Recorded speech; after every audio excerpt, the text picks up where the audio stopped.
मेरी रूह ने लई अंगड़ाई, चंग नू हवावां तुरियां, सानू महक मोहब्बतां दी आई, चंग नू हवावां तुरियां। हरफे चंबे दियां डालियां जो हो गए, जिंदगी दे बोल साडे साहां च परो गए, जिंदगी दे बोल साडे साहां च परो गए हो। रूह दे बेलियां च मच गी दोहाई, चंग नू हवावां तुरियां, सानू महक मोहब्बतां दी आई, चंग नू हवावां तुरियां। ना ना ना ना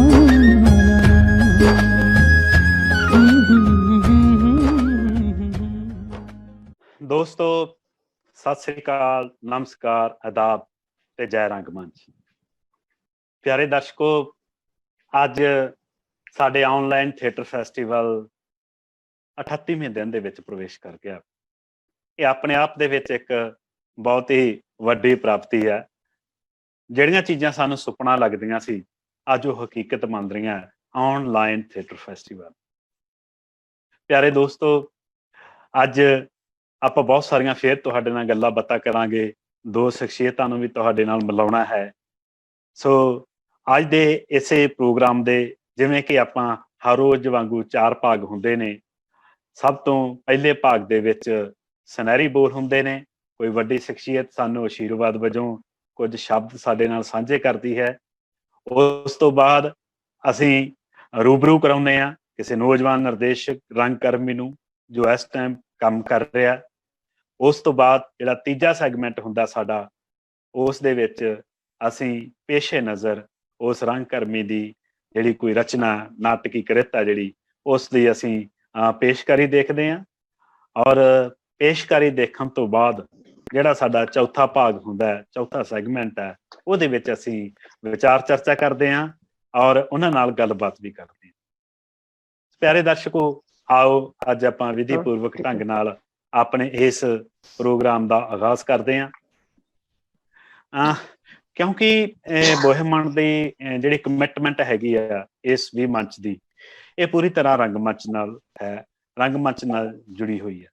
ਬੇਸ਼ੱਕ ਇਹਦੇ ਵਿੱਚ ਸਾਡੇ ਜਿਹੜੇ ਰੰਗਕਰਮੀ ਆਉਂਦੇ ਨੇ, ਉਹ ਭਾਵੇਂ ਮੀਡੀਆ ਤੇ ਕੰਮ ਕਰਦੇ ਨੇ ਜਾਂ ਹੋਰ ਪਾਸੇ ਕੰਮ ਕਰਦੇ ਨੇ, ਪਰ ਜਿਹੜਾ ਸਾਡਾ ਵਿਧਾ ਜਾਂ ਜਨਰ ਦੇ ਪੱਖੋਂ ਆ, ਅਸੀਂ ਰੰਗਮੰਚ ਦੇ ਪ੍ਰਤੀ ਕਮਿਟਡ ਹਾਂ। ਔਰ ਜਿਨ੍ਹਾਂ ਦੀ ਰੰਗਮੰਚ ਜ਼ਮੀਨ ਆ, ਅਸੀਂ ਉਸ ਜ਼ਮੀਨ 'ਚੋਂ ਪੈਦਾ ਹੋਏ ਫਸਲ ਜਾਂ ਬੂਟੇ, ਉਹਨਾਂ ਨਾਲ ਅਸੀਂ ਸੰਵਾਦ ਰਚਾਉਂਦੇ ਹਾਂ। ਜੇ ਅਸੀਂ ਪੰਜਾਬੀ ਰੰਗਮੰਚ ਦਾ ਇਤਿਹਾਸ ਦੇਖੀਏ, ਕੋਈ 100 ਸਾਲ ਪੁਰਾਣਾ ਹੈਗਾ। ਗੱਲ 1911 ਤੋਂ ਸ਼ੁਰੂ ਹੁੰਦੀ ਆ, ਜਦੋਂ ਈਸ਼ਵਰ ਚੰਦਰ ਨੰਦਾ ਆਪਣਾ ਪਹਿਲਾ ਨਾਟਕ ਲੈ ਕੇ ਆਉਂਦਾ। ਹਾਲਾਂਕਿ ਉਸ ਤੋਂ ਪਹਿਲਾਂ ਬਾਬਾ ਬੁੱਧ ਸਿੰਘ ਦਾ ਇੱਕ ਨਾਟਕ ਵੀ 1908 ਈਸਵੀ ਵਿੱਚ ਮਿਲਦਾ ਹੈ। ਪਰੰਤੂ ਅਕੈਡਮਿਕ ਖੇਤਰ ਦੇ ਵਿੱਚ ਜਿਹੜਾ ਹੈਗਾ ਆਪਣਾ ਈਸ਼ਵਰ ਚੰਦਰ ਨੰਦਾ ਦਾ ਨਾਟਕ ਹੈ, ਉਸੇ ਨੂੰ ਅਸੀਂ ਮੰਨਦੇ ਹਾਂ। ਪਰ ਜੇ 100 ਸਾਲ ਦੀ ਸਦੀ ਦੇ ਵਿੱਚ ਕੋਈ ਇੱਕ ਨਾਮ, ਇੱਕ ਚਿਹਰਾ ਤਲਾਸ਼ਣਾ ਹੋਵੇ, ਤਾਂ ਜਿਨ੍ਹਾਂ ਨੇ ਲਗਾਤਾਰਤਾ ਬਣਾਈ ਰੱਖੀ ਔਰ ਜਿਨ੍ਹਾਂ ਦਾ ਨਾਮ ਆਵਾਮ ਤੱਕ ਪਹੁੰਚਿਆ, ਉਹ ਹੈਗੇ ਨੇ ਭਾਈ ਗੁਰਸ਼ਰਨ ਸਿੰਘ, ਹਨਾ। ਭਾਈ ਮੰਨਾ ਸਿੰਘ ਕਹਿ ਦਿੰਦੇ ਹਾਂ ਅਸੀਂ, ਸਰਦਾਰ ਗੁਰਸ਼ਰਨ ਸਿੰਘ। ਸਰਦਾਰ ਗੁਰਸ਼ਰਨ ਸਿੰਘ ਬਾਰੇ ਤੁਸੀਂ ਸਾਰੇ ਸਾਥੀ ਜਾਣਦੇ ਹੋ ਕਿ ਉਹਨਾਂ ਦੀ ਜਿਹੜੀ ਕਮਿਟਮੈਂਟ ਹੈ, ਇੱਕ ਬਹੁਤ ਹੀ ਦ੍ਰਿੜ ਸੀਗੀ। ਔਰ ਉਹਨਾਂ ਨੇ ਸਮਾਜ ਨੂੰ ਬਦਲਣ ਦਾ ਜਿਹੜਾ ਪ੍ਰਣ ਲਿਆ ਸੀਗਾ, ਔਰ ਇਸੇ ਪ੍ਰਣ ਦੇ ਵਿੱਚੋਂ ਜਿਹੜਾ ਰੰਗਮੰਚ ਹੈ, ਉਹਨਾਂ ਦਾ ਇੱਕ ਸਖਸ਼ਤ ਹਥਿਆਰ ਬਣ ਕੇ ਸਾਹਮਣੇ ਆਇਆ। ਉਹਨਾਂ ਨੇ ਰੰਗਮੰਚ ਨੂੰ ਆਪਣੀ ਉਹ ਹਥਿਆਰ ਵਰਤਿਆ, ਇਸ ਵਿਧਾ ਨੂੰ ਆਪਣੀ ਗੱਲ ਕਹਿਣ ਲਈ। ਸੋ ਅੱਜ ਜਿੰਨੇ ਵੀ ਰੰਗਕਰਮੀ ਸਾਡੇ ਦਰਮਿਆਨ ਨਜ਼ਰ ਆਉਂਦੇ ਨੇ, ਕੰਮ ਕਰ ਰਹੇ ਨੇ, ਉਹ ਗਾਹੇ ਬਗਾਹੇ ਕਿਸੇ ਨਾ ਕਿਸੇ ਰੂਪ ਵਿੱਚ ਭਾਈ ਮੰਨਾ ਸਿੰਘ ਜੀ, ਸਰਦਾਰ ਗੁਰਸ਼ਰਨ ਸਿੰਘ ਜੀ ਨਾਲ ਜੁੜੇ ਰਹੇ ਨੇ, ਉਹਨਾਂ ਦੀ ਕਮਿਟਮੈਂਟ ਤੋਂ ਪ੍ਰਭਾਵਿਤ ਰਹੇ ਨੇ, ਜਾਂ ਉਹਨਾਂ ਦੀ ਵਿਚਾਰਧਾਰਾ ਤੋਂ ਪ੍ਰੇਰਿਤ ਹੋਏ ਨੇ। ਵੱਡੇ ਵੱਡੇ ਰੰਗਕਰਮੀ, ਭਾਵੇਂ ਅਸੀਂ ਕੇਵਲ ਧਾਲੀਵਾਲ ਹੋਣਾ ਦਾ ਨਾਮ ਲਈਏ, ਜਾਂ ਡਾਕਟਰ ਸਾਹਿਬ ਸਿੰਘ ਦਾ ਨਾਮ ਲਈਏ, ਅੰਮ੍ਰਿਤਸਰ ਦੇ ਅਨੇਕਾਂ ਰੰਗਕਰਮੀ, ਮਤਲਬ ਗੱਲ ਕੀ ਪੰਜਾਬ ਦਾ ਹਰੇਕ ਨਾਟ ਗਰੁੱਪ ਰੰਗਕਰਮੀ ਇਸ ਟਾਈਮ ਜਿਹੜੇ ਸਫਲਤਾ ਸਹਿਤ ਕੰਮ ਕਰ ਰਿਹਾ। ਡਾਕਟਰ ਆਤਮਜੀਤ ਵੀ ਉਹਨਾਂ ਵਿੱਚੋਂ ਇੱਕ ਨਾਮ ਨੇ, ਵੱਡਾ ਨਾਮ ਨੇ, ਸਾਰੇ ਗੁਰਸ਼ਰਨ ਸਿੰਘ ਨਾਲ ਜੁੜੇ ਨੇ।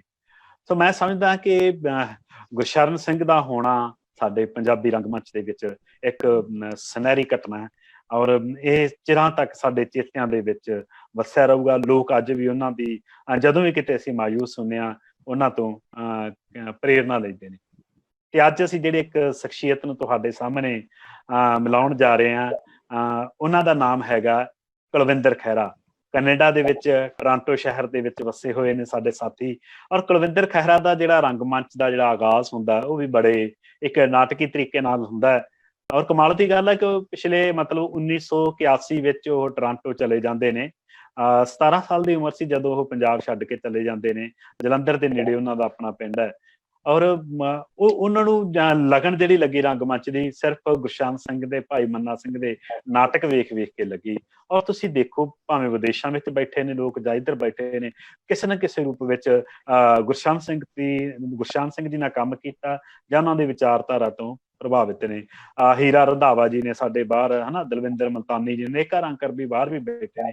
ਤਾਂ ਕੁਲਵਿੰਦਰ ਖਹਿਰਾ ਜੀ ਉਹ ਨਿੱਕੇ ਹੁੰਦੇ ਉਹਨਾਂ ਦੇ ਡਰਾਮੇ ਵੇਖਦੇ ਹੁੰਦੇ ਸੀਗੇ, ਔਰ ਘਰ ਦੇ ਵਿੱਚ ਕੱਪੜੇ ਪਾ ਕੇ ਅਲੱਗ-ਅਲੱਗ ਆਪਦੇ ਪਰਿਵਾਰਕ ਮੈਂਬਰਾਂ ਨਾਲ ਐਕਟਿੰਗ ਕਰਨੀ ਉਹਨਾਂ ਨੇ, ਹਨਾ। ਸੋ ਇਸ ਤਰੀਕੇ ਨਾਲ ਉਹਨਾਂ ਨੂੰ ਚਿੱਟਕ ਲੱਗੀ। ਫਿਰ ਉਸ ਤੋਂ ਬਾਅਦ ਰੋਜ਼ੀ ਰੋਟੀ ਦੇ ਮਸਲਿਆਂ ਦੇ ਵਿੱਚ ਉਹਨਾਂ ਨੂੰ ਬਾਹਰ ਜਾਣਾ ਪਿਆ, ਟੋਰਾਂਟੋ ਦੀ ਧਰਤੀ ਤੇ ਵਾਸ ਕੀਤਾ। ਉੱਥੇ ਜਾ ਕੇ ਇੱਧਰੋਂ ਸਾਡੇ ਰੰਗਕਰਮੀ ਕੁਝ ਅਨੀਤਾ ਸ਼ਬਦੀਸ਼ ਵਰਗੇ ਗਏ, ਉੱਥੇ ਉਹਨਾਂ ਨੇ ਪ੍ਰੇਰਿਤ ਕੀਤਾ ਤੇ ਉੱਥੇ ਉਹਨਾਂ ਨੇ ਬਤੌਰ ਕੁਝ ਕੁ ਨਾਟਕਾਂ 'ਚ ਐਕਟਿੰਗ ਵੀ ਕੀਤੀ, ਪਰ ਇੱਕ ਨਾਟਕਕਾਰ ਦੇ ਤੌਰ ਤੇ ਸਥਾਪਿਤ ਹੋ ਗਏ। ਕਮਾਲ ਦੀ ਗੱਲ ਹੈ ਕਿ ਇੱਕ ਬਹੁਤ ਖੂਬਸੂਰਤ ਨਾਟਕ ਉਹਨਾਂ ਨੇ ਲਿਖੇ। ਔਰ ਜਿੰਨੇ ਵੀ ਕੁਲਵਿੰਦਰ ਖਹਿਰਾ ਜੀ ਨੇ ਨਾਟਕ ਲਿਖੇ ਉਹ ਪ੍ਰਵਾਸੀ ਜਨ ਜੀਵਨ ਨਾਲ ਤੇ ਪੰਜਾਬ ਤੇ ਪ੍ਰਵਾਸ ਦਾ ਜਿਹੜਾ ਸੰਕਟ ਹੰਢਾਰਿਆ ਪੰਜਾਬ ਵਿਦੇਸ਼ਾਂ ਦੀ ਧਰਤੀ ਤੇ, ਉਸ ਸੰਕਟ ਹੰਢਾਰੀ ਪੀੜ੍ਹੀ ਦੇ ਦਰਦ ਨੂੰ ਆਪਣੇ ਨਾਟਕਾਂ ਦੇ ਵਿੱਚ ਉਹਨਾਂ ਨੇ ਬਾਖੂਬੀ ਕੀਤਾ। ਔਰ ਇਸੇ ਰੰਗ ਦਾ ਇੱਕ ਬਹੁਤ ਹੀ ਪੰਜਾਬੀ ਰੰਗਮੰਚ ਦੇ ਵਿੱਚ ਡਾਕਟਰ ਆਤਮਜੀਤ ਉਹਨਾਂ ਦਾ ਨਾਟਕ ਵੀ ਹੈ, ਟਾਈਮ ਲੂਪਸ ਦੀਆਂ ਮੱਛੀਆਂ, ਬਹੁਤ ਖੂਬਸੂਰਤ ਨਾਟਕ ਹੈ। ਤਾਂ ਕੁਲਵਿੰਦਰ ਖਹਿਰਾ ਹੋਰਾਂ ਨੇ ਯਾਤਰਾ ਜਾਰੀ ਰੱਖੀ। ਔਰ ਉਹਨਾਂ ਦੇ ਪ੍ਰਮੁੱਖ ਨਾਟਕ ਨੇ ਜਿਹੜੇ ਅੰਨੀਆਂ ਗਲੀਆਂ, ਸਮਾਂ ਗਵਾਹ ਹੈ, ਜੋ ਕਿ ਸ਼ਹੀਦ ਸਰਦਾਰ ਕਰਤਾਰ ਸਿੰਘ ਸਰਾਭਾ ਜੀ ਦੇ ਜੀਵਨ ਨਾਲ ਸੰਬੰਧਿਤ ਹੈ, ਲਰੇ ਦੀਨ ਕੇ ਹੇਤ, ਸੁਪਨੇ ਬਣੇ ਪ੍ਰੇਤ। ਔਰ ਥੈਂਕ ਯੂ ਮਿਸਟਰ ਗਿਲਾਡ, ਇਹ ਰਚਨਾ ਆਪਣੇ ਆਪ ਦੇ ਵਿੱਚ ਬੜੀ ਸ਼ਾਨਦਾਰ ਰਹੀ ਹੈ। ਇਹਦੀ ਅਡਾਪਟੇਸ਼ਨ ਕੀਤੀ ਉਹਨਾਂ ਨੇ। ਗੋਲਡਨ ਟਰੀ ਇਹਨਾਂ ਨੇ ਬੜਾ ਖੂਬਸੂਰਤ ਨਾਟਕ ਲਿਖਿਆ, ਜਿਸ ਦੇ ਵਿੱਚ ਜਿਹੜੀ ਉੱਥੇ ਸਾਡੀ ਪੀੜ੍ਹੀ ਕੰਮ ਕਰਦੀ ਹੈ ਵਿਦੇਸ਼ਾਂ ਦੀ ਧਰਤੀ ਤੇ, ਉਹਨਾਂ ਨੂੰ ਕਿਸ ਤਰ੍ਹਾਂ ਦੀ ਮਤਲਬ ਲੇਬਰ ਨੂੰ ਸੰਕਟਾਂ ਦਾ ਸਾਹਮਣਾ ਕਰਨਾ ਪੈਂਦਾ, ਔਰ ਔਰਤ ਨੂੰ ਇੱਕ ਵੱਖਰੇ ਦ੍ਰਿਸ਼ਟੀਕੋਣ ਤੋਂ ਇਸ ਨਾਟਕ ਦੇ ਵਿੱਚ ਉਹਨਾਂ ਨੇ ਵੇਖਿਆ ਔਰ ਪਰਖਿਆ। ਅੱਜ ਕੱਲ੍ਹ ਇੱਕ ਆਪਣਾ ਨਵਾਂ ਗਰੁੱਪ ਵੀ ਥੀਏਟਰ ਗਰੁੱਪ ਬਣਾ ਰਿਹਾ, ਔਰ ਬੜਾ ਭੋਲਾ ਜਿਹਾ ਇਨਸਾਨ ਹੈ, ਹਨਾ। ਮੇਰੀ 3-4 ਸਾਲ ਪਹਿਲਾਂ ਵੀ ਉਹਨਾਂ ਨਾਲ ਗੱਲ ਹੋਈ ਕਿਸੇ, ਮੈਂ ਇੱਕ ਆਰਟੀਕਲ ਲਿਖ ਰਿਹਾ ਸੀਗਾ ਕੈਨੇਡਾ ਦੇ ਰੰਗਮੰਚ ਤੇ, ਉਦੋਂ ਸਾਰੇ ਰੰਗਕਰਮੀਆਂ ਨਾਲ ਗੱਲ ਹੋਈ, ਉਦੋਂ ਬੜੀਆਂ ਲੰਮੀਆਂ ਗੱਲਾਂ ਹੋਈਆਂ। ਔਰ ਬਹੁਤ ਹੀ ਪਿਆਰਾ ਤੇ ਬੀਬਾ ਇਨਸਾਨ। ਉਹ ਕਹਿੰਦੇ ਕਿ ਮੇਰਾ ਜੀ ਕਰਦਾ ਕਿ ਮੈਂ ਨਾਟਕ ਲਿਖਾਂ। ਕਿੱਡੇ ਮਤਲਬ ਇੱਕ ਬੜੀ ਭੋਲੀ ਜੀ ਗੱਲ ਹੁੰਦੀ ਹੈ। ਔਰ ਅਨੀਤਾ ਸ਼ਬਦੀਸ਼ ਵਰਗੇ ਰੰਗਕਰਮੀਆਂ ਨੇ ਉਹਨਾਂ ਨੂੰ ਪ੍ਰੇਰਿਤ ਕੀਤਾ, ਉੱਥੇ ਜਾ ਕੇ ਉਹਨਾਂ ਨੂੰ ਆਪਣੇ ਨਾਟਕਾਂ ਵਿੱਚ ਲਿਆ। ਔਰ ਅੱਜ ਇੱਕ ਉਹਨਾਂ ਦੀ ਜਿਹੜੀ ਰੰਗਮੰਚ ਦੀ ਬਤੌਰ ਨਾਟਕਕਾਰ ਯਾਤਰਾ ਪੱਕੇ ਪੈਰੀ ਪੈ ਰਹੀ ਹੈ, ਔਰ ਭਵਿੱਖ ਦੇ ਵਿੱਚ ਇੱਕ ਪ੍ਰਵਾਸੀ ਨਾਟਕਕਾਰਾਂ ਦੇ ਵਿੱਚ ਵੱਡਾ ਨਾਮ ਸਾਡੇ ਸਾਹਮਣੇ ਆਊਗਾ। ਸੋ ਆਓ ਦੋਸਤੋ, ਇੰਨੇ ਕੁ ਸ਼ਬਦਾਂ ਨਾਲ ਹੁਣ ਮੈਂ ਕੁਲਵਿੰਦਰ ਖਹਿਰਾ ਜੀ ਨੂੰ ਤੁਹਾਡੇ ਰੂਬਰੂ ਸੁਨਹਿਰੇ ਬੋਲਾਂ ਦੇ ਰਾਹੀਂ ਪੇਸ਼ ਕਰਨ ਦੀ ਖੁਸ਼ੀ ਲੈ ਰਿਹਾ। ਪੇਸ਼ ਹੈ ਕੁਲਵਿੰਦਰ ਖਹਿਰਾ ਜੀ ਦੇ ਸੁਨਹਿਰੇ ਬੋਲ।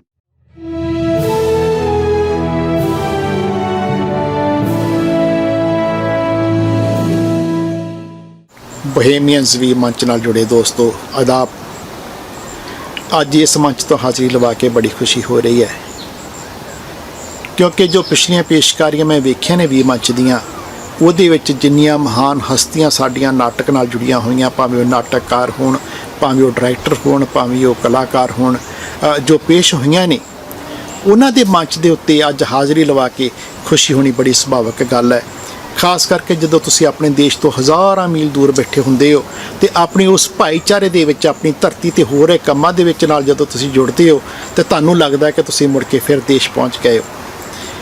ਕਰੋਨਾ ਨੇ ਭਾਵੇਂ ਸਾਨੂੰ ਅਲੱਗ ਥਲੱਗ ਕਰ ਦਿੱਤਾ ਹੈ, ਆਪੋ ਆਪਣੇ ਘਰਾਂ ਵਿੱਚ ਕੈਦ ਕਰ ਦਿੱਤਾ ਹੈ, ਸਾਡੀਆਂ ਜਿਹੜੀ ਨੇੜਤਾ ਹੈ ਉਹਦੇ ਵਿੱਚ ਉਹਨਾਂ ਨੇ ਥੋੜ੍ਹਾ ਜਿਹਾ ਫਰਕ ਪਾਉਣ ਦੀ ਕੋਸ਼ਿਸ਼ ਕੀਤੀ, ਲੇਕਿਨ ਜੋ ਸਾਡੀ ਅੱਜ ਦੀ ਟੈਕਨੋਲੋਜੀ ਹੈ ਉਸ ਨੇ ਸਾਡੀ ਹਜ਼ਾਰਾਂ ਹੀ ਮੀਲਾਂ ਦੀ ਜਿਹੜੀ ਦੂਰੀ ਖਤਮ ਕਰ ਦਿੱਤੀ। ਉਸ ਨੇ ਸਾਨੂੰ ਨਵੇਂ ਦਿਸਾਦੇ ਦਿੱਤੇ ਨੇ, ਨਵੇਂ ਦ੍ਰਿਸ਼ਟੀਕੋਣ ਦਿੱਤੇ ਨੇ, ਨਵੇਂ ਰਾਹ ਦਿੱਤੇ ਨੇ, ਜਿਹਦੇ ਨਾਲ ਅਸੀਂ ਇੱਕ ਦੂਸਰੇ ਦੇ ਹੋਰ ਨੇੜੇ ਹੋਏ ਹਾਂ। ਨਾਟਕ ਬਾਰੇ ਜਦੋਂ ਸੋਚਦੇ ਹਾਂ ਤਾਂ ਲੱਗਦਾ ਸੀ ਕਿ ਸ਼ਾਇਦ ਇਹ ਕੰਮ ਜਿਹੜਾ ਉਹ ਇਸ ਰੂਪ ਦੇ ਵਿੱਚ ਹੋਣਾ ਮੁਸ਼ਕਲ ਹੋਵੇ, ਕਿਉਂਕਿ ਨਾਟਕ ਲਈ ਇੱਕ ਖਾਸ ਸਪੇਸ, ਖਾਸ ਜਿਹੜੀ ਮਾਹੌਲ, ਖਾਸ ਟੈਕਨੋਲੋਜੀ ਦੀ ਲੋੜ ਹੁੰਦੀ ਹੈ। ਲੇਕਿਨ ਸਾਡੇ ਕਲਾਕਾਰਾਂ ਨੇ ਪਿਛਲੇ ਦਿਨਾਂ ਵਿੱਚ ਇਹ ਸਾਬਤ ਕਰ ਦਿੱਤਾ ਹੈ ਕਿ ਅਸੀਂ ਇਸ ਮਸਲੇ ਨਾਲ ਵੀ ਜੂਝ ਸਕਦੇ ਹਾਂ ਔਰ ਨਾਟਕ ਨੂੰ ਬੜੇ ਵਧੀਆ ਤਰੀਕੇ ਦੇ ਨਾਲ ਇਸ ਰੂਪ ਦੇ ਵਿੱਚ ਵੀ, ਇਸ ਮਾਹੌਲ ਦੇ ਵਿੱਚ ਵੀ ਪੇਸ਼ ਕਰ ਸਕਦੇ ਹਾਂ।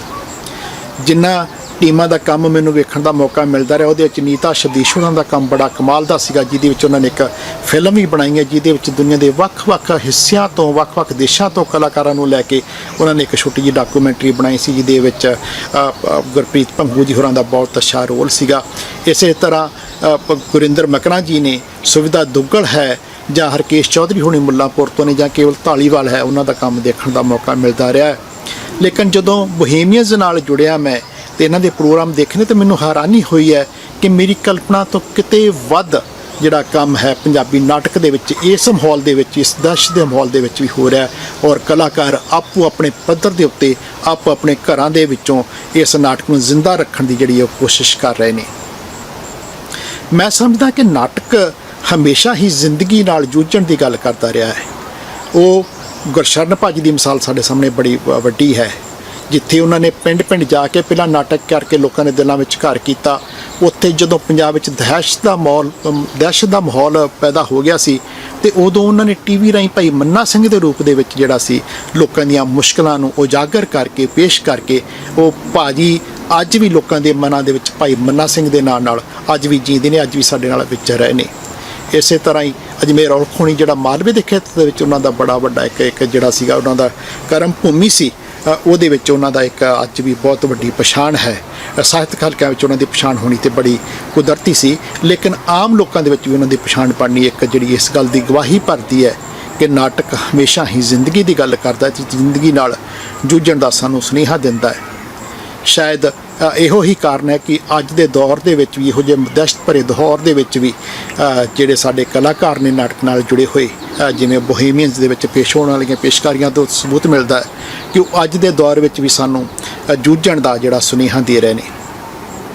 ਮੇਰਾ ਖਿਆਲ ਹੈ ਕਿ ਕੈਨੇਡਾ ਵਰਗੇ ਦੇਸ਼ ਵਿੱਚ ਆ ਕੇ ਵੀ, ਜੇ ਮੈਂ ਗੱਲ ਕਰਾਂ ਕਿ ਜੇ ਪੰਜਾਬ ਤੋਂ ਬਾਹਰ ਨਾਟਕ ਦੀਆਂ ਜਿਹੜੀਆਂ ਪੇਸ਼ਕਾਰੀਆਂ ਹੋ ਰਹੀਆਂ ਨੇ, ਤਾਂ ਸ਼ਾਇਦ ਕੈਨੇਡਾ ਵਿੱਚ ਇਸ ਵੇਲੇ ਸਭ ਤੋਂ ਵੱਧ ਕੰਮ ਹੋ ਰਿਹਾ ਹੈ। ਤੇ ਕੈਨੇਡਾ ਦੀ ਗੱਲ ਕਰਨੀ ਹੋਵੇ ਤਾਂ ਟੋਰਾਂਟੋ ਦੇ ਵਿੱਚ ਜਿਹੜਾ ਸਭ ਤੋਂ ਵੱਧ ਗਤੀਵਿਧੀਆਂ ਹੋ ਰਹੀਆਂ ਨੇ। ਔਰ ਇੱਥੇ ਵੀ ਮੈਨੂੰ ਲੱਗਦਾ ਹੈ ਕਿ ਲੋਕਾਂ ਨੂੰ ਸਾਹਿਤ ਨਾਲ ਜੋੜਨ ਲਈ, ਲੋਕਾਂ ਨੂੰ ਮਸਲਿਆਂ ਨਾਲ ਜੋੜਨ ਲਈ ਸਭ ਤੋਂ ਵਧੀਆ ਵਿਧਾ, ਭਾਵੇਂ ਕਿ ਮੈਂ ਗਜ਼ਲ ਗੋ ਵੀ ਹਾਂ, ਭਾਵੇਂ ਮੈਂ ਕਵੀ ਵੀ ਹਾਂ, ਪਰ ਮੈਨੂੰ ਲੱਗਦਾ ਕਿ ਸਭ ਤੋਂ ਵਧੀਆ ਵਿਧਾ ਜੋ ਹੈ ਉਹ ਸਿਰਫ ਤੇ ਸਿਰਫ ਨਾਟਕ ਹੈ। ਨਾਟਕ ਰਾਹੀਂ ਅਸੀਂ ਲੋਕਾਂ ਨੂੰ ਨਾਲ ਸਾਹਿਤ ਨਾਲ ਜੋੜ ਸਕਦੇ ਹਾਂ, ਉਹਨਾਂ ਦੀ ਜ਼ਿੰਦਗੀ ਨੂੰ ਜਿਹੜਾ ਉਹਦੇ ਉੱਤੋਂ ਉਹਦੀਆਂ ਮੁਸ਼ਕਲਾਂ ਤੋਂ ਜਾਣੂ ਕਰਵਾ ਸਕਦੇ ਹਾਂ। ਔਰ ਇਹੋ ਜਿਹੇ ਦੌਰ ਦੇ ਵਿੱਚ ਬੋਹੇਮੀਅਨਜ਼ ਨੇ ਜੋ ਕਦਮ ਵਿੱਢਿਆ ਹੈ, ਗੁਰਵਿੰਦਰ ਹੋਰਾਂ ਨੇ ਜੋ ਕਦਮ ਵਿੱਢਿਆ ਹੈ, ਮੇਰਾ ਖਿਆਲ ਹੈ ਕਿ ਬੜਾ ਸ਼ਲਾਘਾਯੋਗ ਹੈ।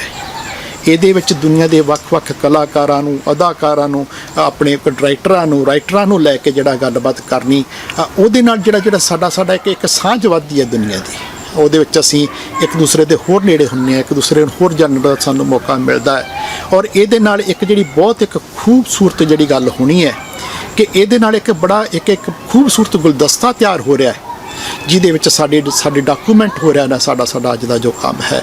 ਔਰ ਆਉਣ ਵਾਲੀਆਂ ਪੀੜ੍ਹੀਆਂ ਦਹਾਕਿਆਂ ਤੱਕ ਜਿਹੜਾ ਇਹ ਸਾਡੇ ਕੰਮ ਨੂੰ ਕਦੇ ਵੀ ਜਦੋਂ ਉਹਨਾਂ ਦਾ ਮੌਕਾ ਲੱਗੇ ਉਸ ਨੂੰ ਵੇਖ ਸਕਦੀਆਂ ਨੇ। ਮੇਰਾ ਖਿਆਲ ਹੈ ਕਿ ਇਹ ਬਹੁਤ ਇੱਕ ਸ਼ਲਾਘਾਯੋਗ ਕੰਮ ਹੈ।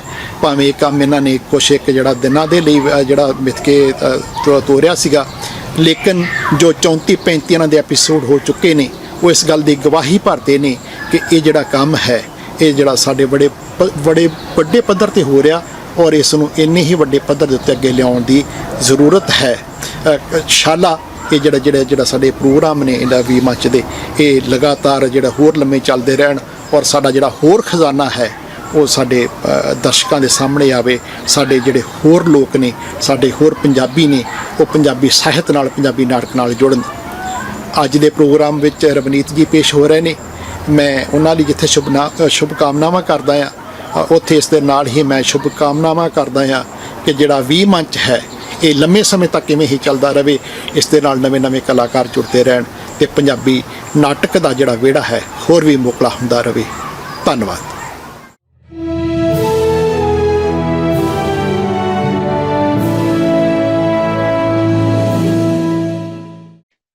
ਬਹੁਤ ਬਹੁਤ ਧੰਨਵਾਦ ਕੁਲਵਿੰਦਰ ਖਹਿਰਾ ਜੀ। ਜਿਵੇਂ ਕਹਿੰਦੇ ਹੁੰਦੇ ਆ ਨਾ ਵੀ ਨੱਚਣ ਵਾਲੇ ਦੀ ਅੱਡੀ ਨਾ ਰਹਿੰਦੀ, ਗਾਉਣ ਵਾਲੇ ਦਾ ਮੂੰਹ, ਬੋਲੀ ਮੈਂ ਪਾਵਾਂ ਨੱਚ ਗਿੱਧੇ ਵਿੱਚ ਤੂੰ। ਇਹ ਨਾਚ ਹੀ ਆ ਕਿ ਬੰਦਾ ਔਕਾ ਹੋ ਕੇ ਵੀ ਵਿਦੇਸ਼ਾਂ ਦੀ ਧਰਤੀ ਤੇ ਵੀ ਸਭ ਕੁਝ ਦੁਸ਼ਵਾਰੀਆਂ ਸਹਿਣ ਦੇ ਬਾਵਜੂਦ, ਕਿਉਂਕਿ ਦੁਸ਼ਵਾਰੀਆਂ ਹੀ ਹੁੰਦੀਆਂ, ਆਪਦੀ ਜ਼ਮੀਨ ਛੱਡ ਕੇ ਦੂਜੀ ਜ਼ਮੀਨ ਤੇ ਜਾਣਾ ਰੋਜ਼ੀ ਲਈ, ਔਰ ਉੱਤੋਂ ਰੰਗਮੰਚ ਕਰਨਾ, ਹਨਾ। ਤਾਂ ਮੈਂ ਸੱਚਮੁੱਚ ਇਹ ਗੱਲ ਉਹੀ ਸਾਡੀ ਬੋਲੀ ਵਾਲੀ ਗੱਲ ਹੀ ਹੋ ਗਈ ਕਿ ਨੱਚੇ ਬਿਨਾਂ ਰਹਿ ਨਹੀਂ ਸਕਦੇ ਆਪਾਂ ਨੇ, ਸਾਹਮਣੇ ਹੋਵੇ ਯਾਰ ਤਾਂ ਨੱਚਣਾ ਪੈਂਦਾ ਏ। ਤਾਂ ਅਜਿਹੀ ਹੀ ਇੱਕ ਨੱਚਣ ਵਾਲੀ ਸ਼ਖਸੀਅਤ, ਮੈਂ ਉਹਨਾਂ ਲਈ ਨੱਚਣ ਸ਼ਬਦ ਹੀ ਵਰਤ ਰਿਹਾ, ਜਿਨ੍ਹਾਂ ਨੂੰ ਮੈਂ ਤੁਹਾਡੇ ਸਾਹਮਣੇ ਅੱਜ ਰੂਬਰੂ ਕਰਵਾਉਣ ਜਾ ਰਿਹਾ। ਔਰ ਉਹ ਸ਼ਖਸੀਅਤ ਆਪਣੇ ਆਪ ਦੇ ਵਿੱਚ ਬੜੀ ਕਮਾਲ ਦੀਆਂ ਨਾਟਕੀ ਘਟਨਾਵਾਂ ਉਹਨਾਂ ਦੀ ਜ਼ਿੰਦਗੀ ਦੇ ਵਿੱਚ ਵਾਪਰੀਆਂ ਨੇ। ਮੇਰੀ ਮੁਰਾਦ ਹੈ ਲੁਧਿਆਣਾ ਸ਼ਹਿਰ ਤੋਂ ਰਵਨੀਤ ਕੌਰ। ਸੋ ਆਓ ਦੋਸਤੋ, ਆਪਾਂ ਰੂਬਰੂ ਹੁੰਦੇ ਹਾਂ ਰਵਨੀਤ ਕੌਰ ਜੀ ਦੇ। ਰਵਨੀਤ ਕੌਰ ਰੂਬਰੂ।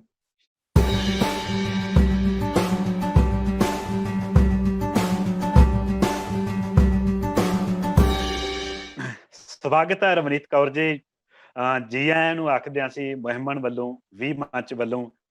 ਅੱਜ 38ਵੇਂ ਦਿਨ ਤੁਹਾਡੇ ਨਾਲ ਅਸੀਂ ਗੱਲਬਾਤ ਕਰਨ ਦੀ ਖੁਸ਼ੀ ਲੈ ਰਹੇ ਹਾਂ, ਔਰ ਸਾਡੇ ਲਈ ਮਾਣ ਦੀ ਗੱਲ ਹੈ ਕਿ ਰਵਨੀਤ ਕੌਰ ਪੰਜਾਬ ਦਾ ਜਿਹੜਾ ਦਿਲ ਮੰਨਿਆ ਜਾਂਦਾ ਲੁਧਿਆਣਾ ਸ਼ਹਿਰ ਪੂਰੇ ਸੈਂਟਰ ਦੇ ਵਿੱਚ, ਕਿਉਂਕਿ ਤੁਹਾਡੀ ਨਜ਼ਰ ਪੂਰੇ ਪੰਜਾਬ ਤੇ ਰਹਿੰਦੀ, ਆਸੇ ਪਾਸੇ ਲੁਧਿਆਣੇ ਸੈਂਟਰ 'ਚ ਬੈਠੇ ਹੋ। ਸਵਾਗਤ ਕਰਦੇ ਅਸੀਂ ਵੀ ਮੰਚ ਵੱਲੋਂ ਰਵਨੀਤ ਕੌਰ ਜੀ। ਰਵਨੀਤ ਕੌਰ ਜੀ, ਮੇਰੀ ਆਵਾਜ਼ ਸੁਣ ਰਹੇ ਹੋ ਜੀ? ਹਰ ਰਿਸ਼ਤੇ ਵਿੱਚ ਬਦਲਦਾ ਹੈ ਕਿਰਦਾਰ ਮੇਰਾ, ਥੀਏਟਰ ਜਿਹਾ ਨਜ਼ਰ ਆਉਂਦਾ ਹੈ ਸੰਸਾਰ ਮੇਰਾ। ਮੇਰੇ ਵੱਲੋਂ ਤੁਹਾਨੂੰ ਸਭ ਨੂੰ ਪਿਆਰ ਭਰੀ ਸਤਿ ਸ੍ਰੀ ਅਕਾਲ। ਸਭ ਤੋਂ ਪਹਿਲਾਂ ਤਾਂ ਮੈਂ ਵੀ ਮੰਚ ਦਾ ਬਹੁਤ ਬਹੁਤ ਧੰਨਵਾਦ ਕਰਨਾ ਚਾਹੁੰਦੀ ਹਾਂ, ਜਿਨ੍ਹਾਂ ਨੇ ਕਿ ਇਸ ਕੋਰੋਨਾ ਦੇ ਇੰਨੇ ਭਿਆਨਕ ਦੌਰ ਦੇ ਵਿੱਚ ਸਾਨੂੰ ਇਹੋ ਜਿਹਾ ਮੰਚ ਦਿੱਤਾ ਜਿਹਦੇ ਵਿੱਚ ਅਸੀਂ ਆਪਣੇ ਅੰਦਰ ਪੋਜ਼ਿਟਿਵਿਟੀ ਲੈ ਕੇ ਆਏ, ਡਿਪਰੈਸ਼ਨ ਤੋਂ ਦੂਰ ਹੋਏ, ਆਪਣੇ ਆਪ ਨੂੰ ਬਿਜ਼ੀ ਰੱਖਿਆ। ਆਲ ਥੈਂਕਸ ਟੂ ਵੀ ਮੰਚ। ਤੇ ਦੂਸਰਾ ਧੰਨਵਾਦ ਮੈਂ ਕਰਨਾ ਚਾਹੁੰਦੀ ਹਾਂ ਬਲਕਾਰ ਸਿੱਧੂ ਸਰ ਦਾ ਤੇ ਕੁਲਬੀਰ ਕੌਰ ਵਿਰਕ ਮੈਮ ਦਾ, ਜਿਨ੍ਹਾਂ ਨੇ ਮੈਨੂੰ ਐਡੇ ਵੱਡੇ ਮੰਚ ਦੇ ਉੱਤੇ ਅੱਜ ਪਰਫਾਰਮੈਂਸ ਦਿਖਾਉਣ ਦਾ ਮੌਕਾ ਦਿੱਤਾ। ਹਾਂਜੀ, ਮੈਂ ਬਹੁਤ ਬਹੁਤ ਧੰਨਵਾਦ ਰਵਨੀਤ ਮੈਡਮ। ਦੋਸਤੋ, ਰਵਨੀਤ ਕੌਰ ਜੀ ਬਾਰੇ ਮੈਂ ਥੋੜੀ ਜਿਹੀ 1-2 ਮਿੰਟ ਦੇ ਵਿੱਚ ਤੁਹਾਡੇ ਨਾਲ ਜਿਵੇਂ ਆਪਣੀ ਭੂਮਿਕਾ ਹੁੰਦੀ ਹੈ, ਇੰਟਰੋਡਕਟਰੀ ਗੱਲਬਾਤ ਹੁੰਦੀ ਹੈ, ਉਹ ਸਾਂਝੀ ਕਰਨਾ ਚਾਹੁੰਦਾ। ਤੁਹਾਡੇ ਜ਼ਿਹਨ ਵਿੱਚ ਸਵਾਲ ਹੋਵੇਗਾ ਕਿ ਰਵਨੀਤ ਕੌਰ ਹੀ ਕਿਉਂ, ਵੀ ਅੱਜ ਰਵਨੀਤ ਕੌਰ ਕਿਉਂ ਲਾਈਵ ਹੋ ਰਹੀ ਹੈ, ਵੀ ਇਹਨਾਂ ਦੀ ਕੀ ਖਾਸੀਅਤ ਆ? ਬਹੁਤ ਸਾਰੀ ਖਾਸੀਅਤ ਨੇ, ਰੰਗਮੰਚ ਕਰਦੇ ਨੇ ਇਹ, ਪਰ ਜਿਹੜੀ ਇੱਕ ਖਾਸ ਗੱਲ ਹੈਗੀ ਆ ਕਿ ਰਵਨੀਤ ਕੌਰ ਜੀ ਨੇ 2014 ਵਿੱਚ ਰੰਗਮੰਚ ਦੇ ਵਿੱਚ ਪੂਰੀ ਸਰਗਰਮੀ ਨਾਲ ਭਾਗ ਲਿਆ। ਹਾਲਾਂਕਿ ਉਹਨਾਂ ਨੇ ਛੋਟੇ ਹੁੰਦਿਆਂ ਕਾਲਜ ਟਾਈਮ, ਸਕੂਲ ਟਾਈਮ 'ਚ ਰੰਗਮੰਚ ਕੀਤਾ। ਜਿੰਨਾ ਕੁ ਰੰਗਮੰਚ ਅਸੀਂ ਅਕੈਡਮਿਕ ਖੇਤਰ ਦੇ ਵਿੱਚ ਕਰਦੇ ਹਾਂ, ਥੋੜਾ ਜਿਹਾ ਸ਼ੌਕੀਆ ਰੰਗਮੰਚ ਹੁੰਦਾ, ਹਨਾ। ਉਸ ਤੋਂ ਬਾਅਦ ਤੁਸੀਂ ਉਸ ਤੋਂ ਬਾਅਦ ਲੰਮਾ ਸਮਾਂ ਇਹ ਚੁੱਪ ਰਹੇ, ਘਰ ਦੇ ਮਸਲੇ 'ਚ, ਪਰਿਵਾਰ ਦੇ ਮਸਲਿਆਂ ਦੇ ਵਿੱਚ। ਅੱਜ ਕੱਲ ਇਹਨਾਂ ਦਾ ਇੱਕ ਬੇਟਾ PCS ਵੀ ਕਲੀਅਰ ਕਰ ਗਿਆ, ਮਤਲਬ ਪਰਿਵਾਰਕ ਜ਼ਿੰਮੇਵਾਰੀਆਂ ਤੋਂ ਥੋੜੀ ਜਿਹੀ ਨਿਜਾਤ ਮਿਲੀ। ਇੱਕ ਲੰਮੇ ਗੈਪ ਤੋਂ ਬਾਅਦ ਅਚਾਨਕ 2014 ਦੇ ਵਿੱਚ ਰਵਨੀਤ ਜੀ ਫੇਰ ਰੰਗਮੰਚ ਦੇ ਵਿੱਚ ਕੁੱਦ ਪੈਂਦੇ ਨੇ। ਔਰ ਰਵਨੀਤ ਜੀ ਨੂੰ ਕਿਹੜਾ ਚਾਅ ਸੀ, ਕਿਹੜੀ ਅੱਗ ਸੀ ਜਿਹੜੀ ਉਹਨਾਂ ਨੂੰ ਰੰਗਮੰਚ ਵੱਲ ਲੈ ਕੇ ਆਈ? ਸੁਣੋਗੇ ਤਾਂ ਹੈਰਾਨ ਰਹਿ ਜਾਓਗੇ। ਇਹਨਾਂ ਦੇ ਦਿਲ ਦੀ ਤਮੰਨਾ ਸੀ ਕਿ ਮੈਂ ਟੈਗੋਰ ਥੀਏਟਰ ਦੇ ਵਿੱਚ ਚੰਡੀਗੜ੍ਹ ਦੇ ਵਿੱਚ ਪਰਫਾਰਮ ਕਰਨਾ।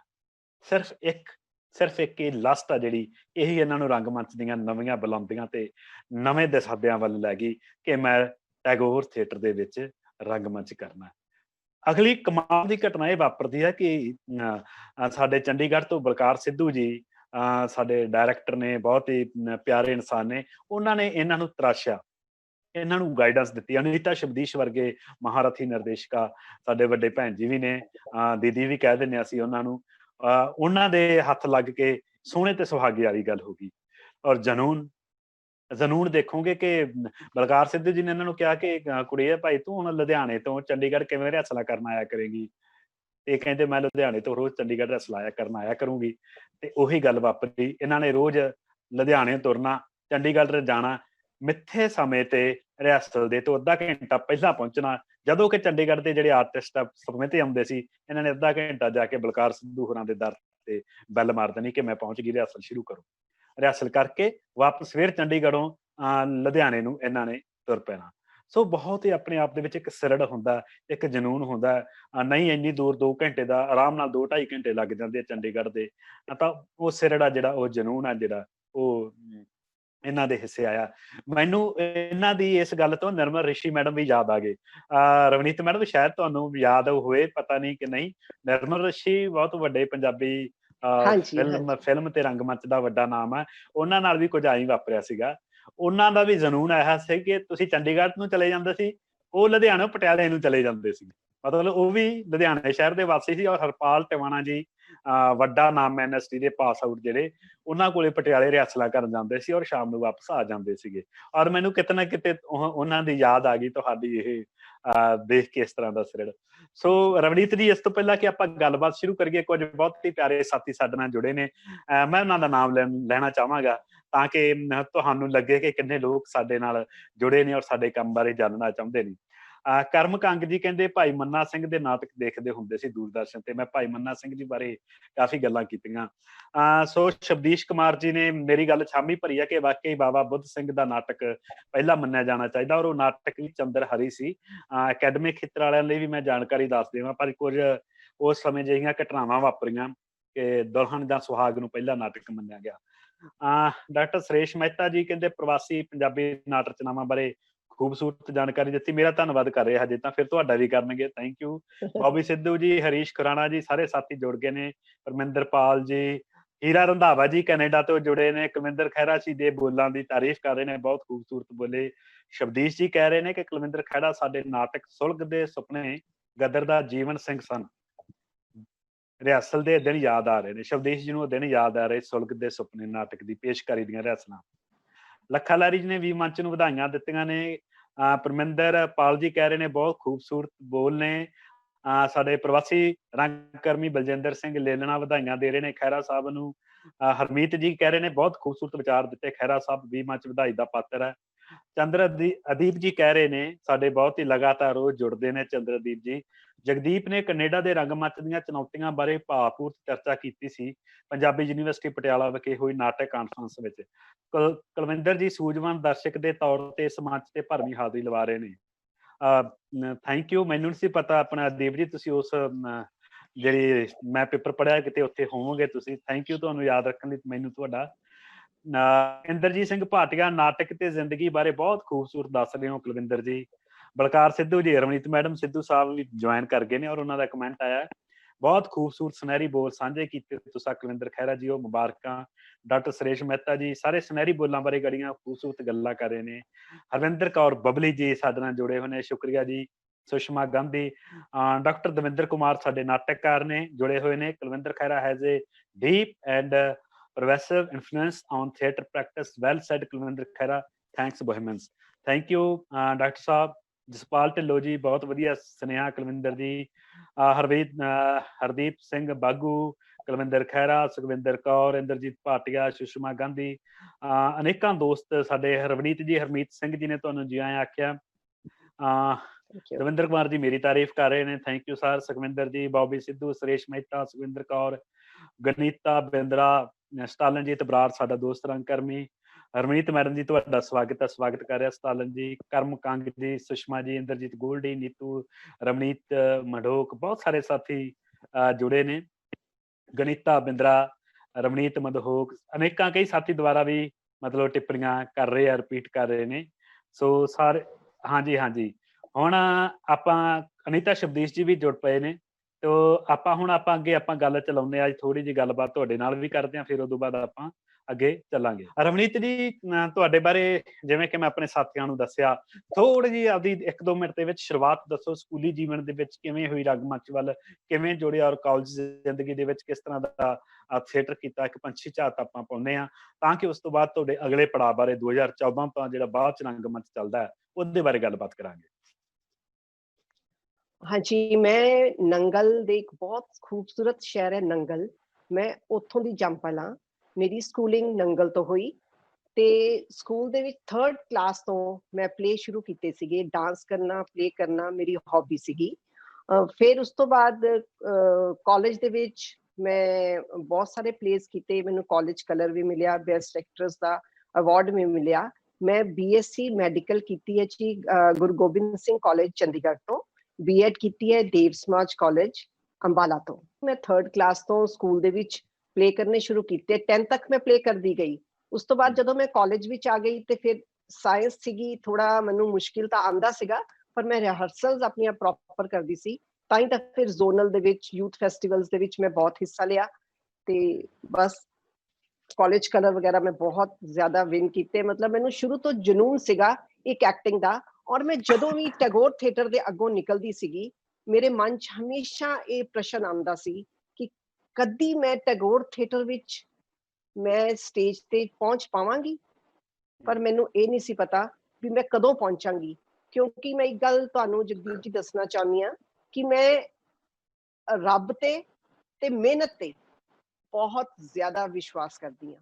ਮੇਰੇ ਅੰਦਰ ਉਹ ਜਿਹੜੀ ਚਿਣਗ ਸੀ ਉਹ ਬਲਦੀ ਰਹੀ।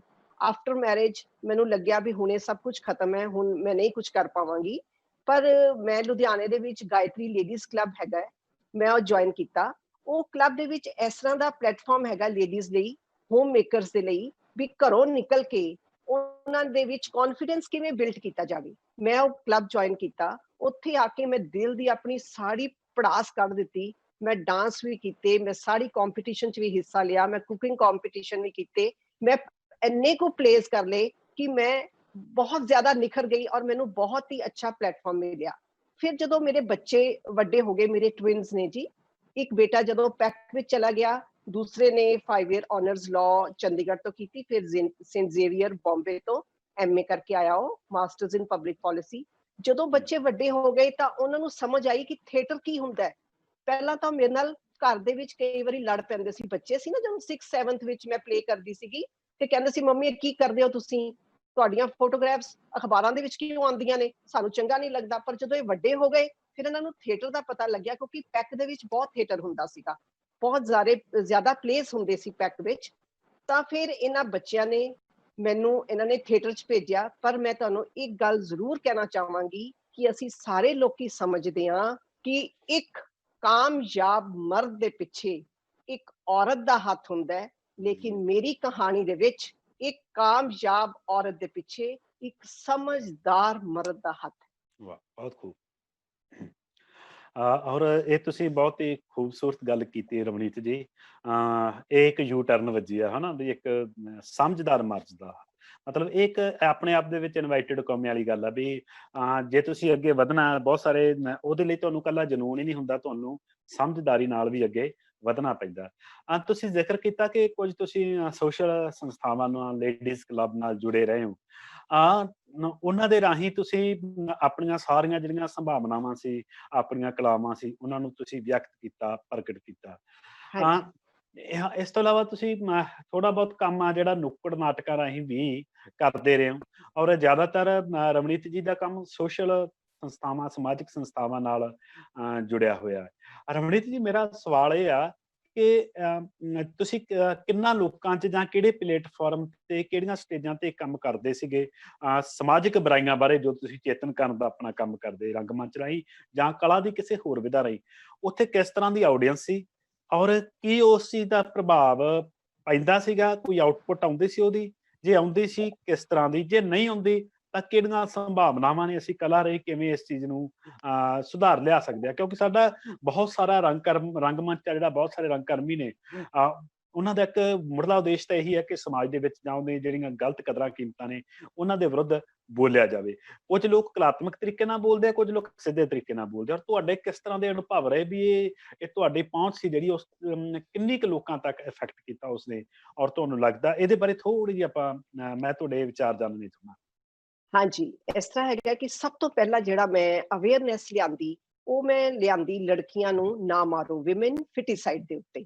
ਇਹ ਮਾਈ ਮੇਰੀਏ, ਮੈਨੂੰ ਨਾ ਮਾਰ, ਇਹ ਮੈਂ ਨਾਟਕ ਜਗ੍ਹਾ ਜਗ੍ਹਾ ਤੇ ਜਾ ਕੇ ਕੀਤੇ, ਜਗਰਾਉਂ ਦੇ ਪਿੰਡਾਂ ਵਿੱਚ ਕੀਤੇ, ਆਸ-ਪਾਸ ਦੇ ਪਿੰਡਾਂ ਵਿੱਚ ਕੀਤੇ, ਜਿਹੜੇ ਮਾਈਗ੍ਰੈਂਟ ਲੇਬਰਰ ਜਿਹੜੇ ਹੈਗੇ ਨੇ ਉਹਨਾਂ ਦੇ ਵਿੱਚ ਜਾ ਕੇ ਕੀਤੇ।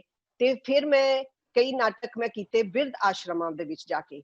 ਤੇ ਗੁਨੀਤਾ ਬਿੰਦਰਾ ਜੀ ਦਾ KN ਇਵੈਂਟਸ ਦੇ ਨਾਲ ਤੇ ਉਹਨਾਂ ਦਾ ਇੱਕ ਹੈਗਾ ਜੀ, ਉਹ ਆਪਣਾ ਕਰਦੇ ਨੇ, ਉਹਨਾਂ ਦੇ ਨਾਲ ਮੈਂ ਜੁੜ ਗਈ।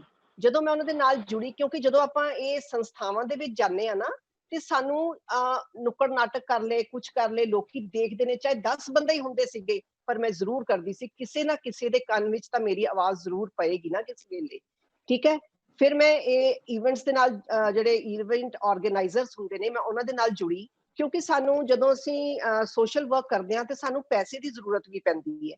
ਤੇ ਮੈਂ ਜਦੋਂ ਇਹ ਇਵੈਂਟ ਆਰਗੇਨਾਈਜ਼ਰਸ ਦੇ ਨਾਲ ਜੁੜੀ ਮੈਂ, ਤੇ ਇਹ ਜਦੋਂ ਇਵੈਂਟਸ ਕਰਦੇ ਸੀਗੇ ਤੇ ਇੱਥੇ ਸਪਾਂਸਰਸ ਵੀ ਆਉਂਦੇ ਸੀਗੇ, ਇੱਥੇ ਫਿਰ ਮੈਂ ਆਪਣਾ ਪਲੇ ਕਰਦੀ ਸੀਗੀ। ਜਿਸ ਤਰ੍ਹਾਂ ਮੈਂ ਹੁਣ ਬਿਰਧ ਆਸ਼ਰਮ ਤੇ ਕੀਤਾ ਹੈ ਨਾ, ਬਿਰਧ ਆਸ਼ਰਮ ਦੀਆਂ ਲੇਡੀਜ਼ ਨੂੰ ਉੱਥੇ ਬੁਲਾਇਆ, ਸਪੈਸ਼ਲ ਜਿਹੜੇ ਚਿਲਡਰਨ ਹੁੰਦੇ ਨੇ, ਮੈਂਟਲੀ ਰਿਟਾਰਡਡ ਬੱਚੇ ਹੁੰਦੇ ਨੇ, ਅਸੀਂ ਉਹਨਾਂ ਨੂੰ ਉੱਥੇ ਬੁਲਾਇਆ, ਉੱਥੇ ਮੈਂ ਪਲੇ ਕੀਤੇ ਇਹਨਾਂ ਦੇ ਕਰਕੇ ਹੀ, ਬੱਚਿਆਂ ਦੇ ਕਰਕੇ ਹੀ। ਉੱਥੇ ਫਿਰ ਜੋ ਸਾਨੂੰ ਪੈਸਾ ਇਕੱਠਾ ਹੁੰਦਾ ਸੀਗਾ, ਅਸੀਂ ਉਹਨਾਂ ਨੂੰ ਦਿੰਦੇ ਸੀਗੇ। ਮਾਈਗ੍ਰੈਂਟ ਲੇਬਰਰਸ ਨੂੰ ਮੈਂ ਜਿਸ ਤਰ੍ਹਾਂ ਪੜ੍ਹਾਉਣ ਦੇ ਉੱਤੇ ਵੀ, ਬੱਚਿਆਂ ਨੂੰ ਪੜ੍ਹਾਉਣਾ ਬਹੁਤ ਜ਼ਰੂਰੀ ਹੈ, ਬੇਟੀ ਨੂੰ ਪੜ੍ਹਾਓ।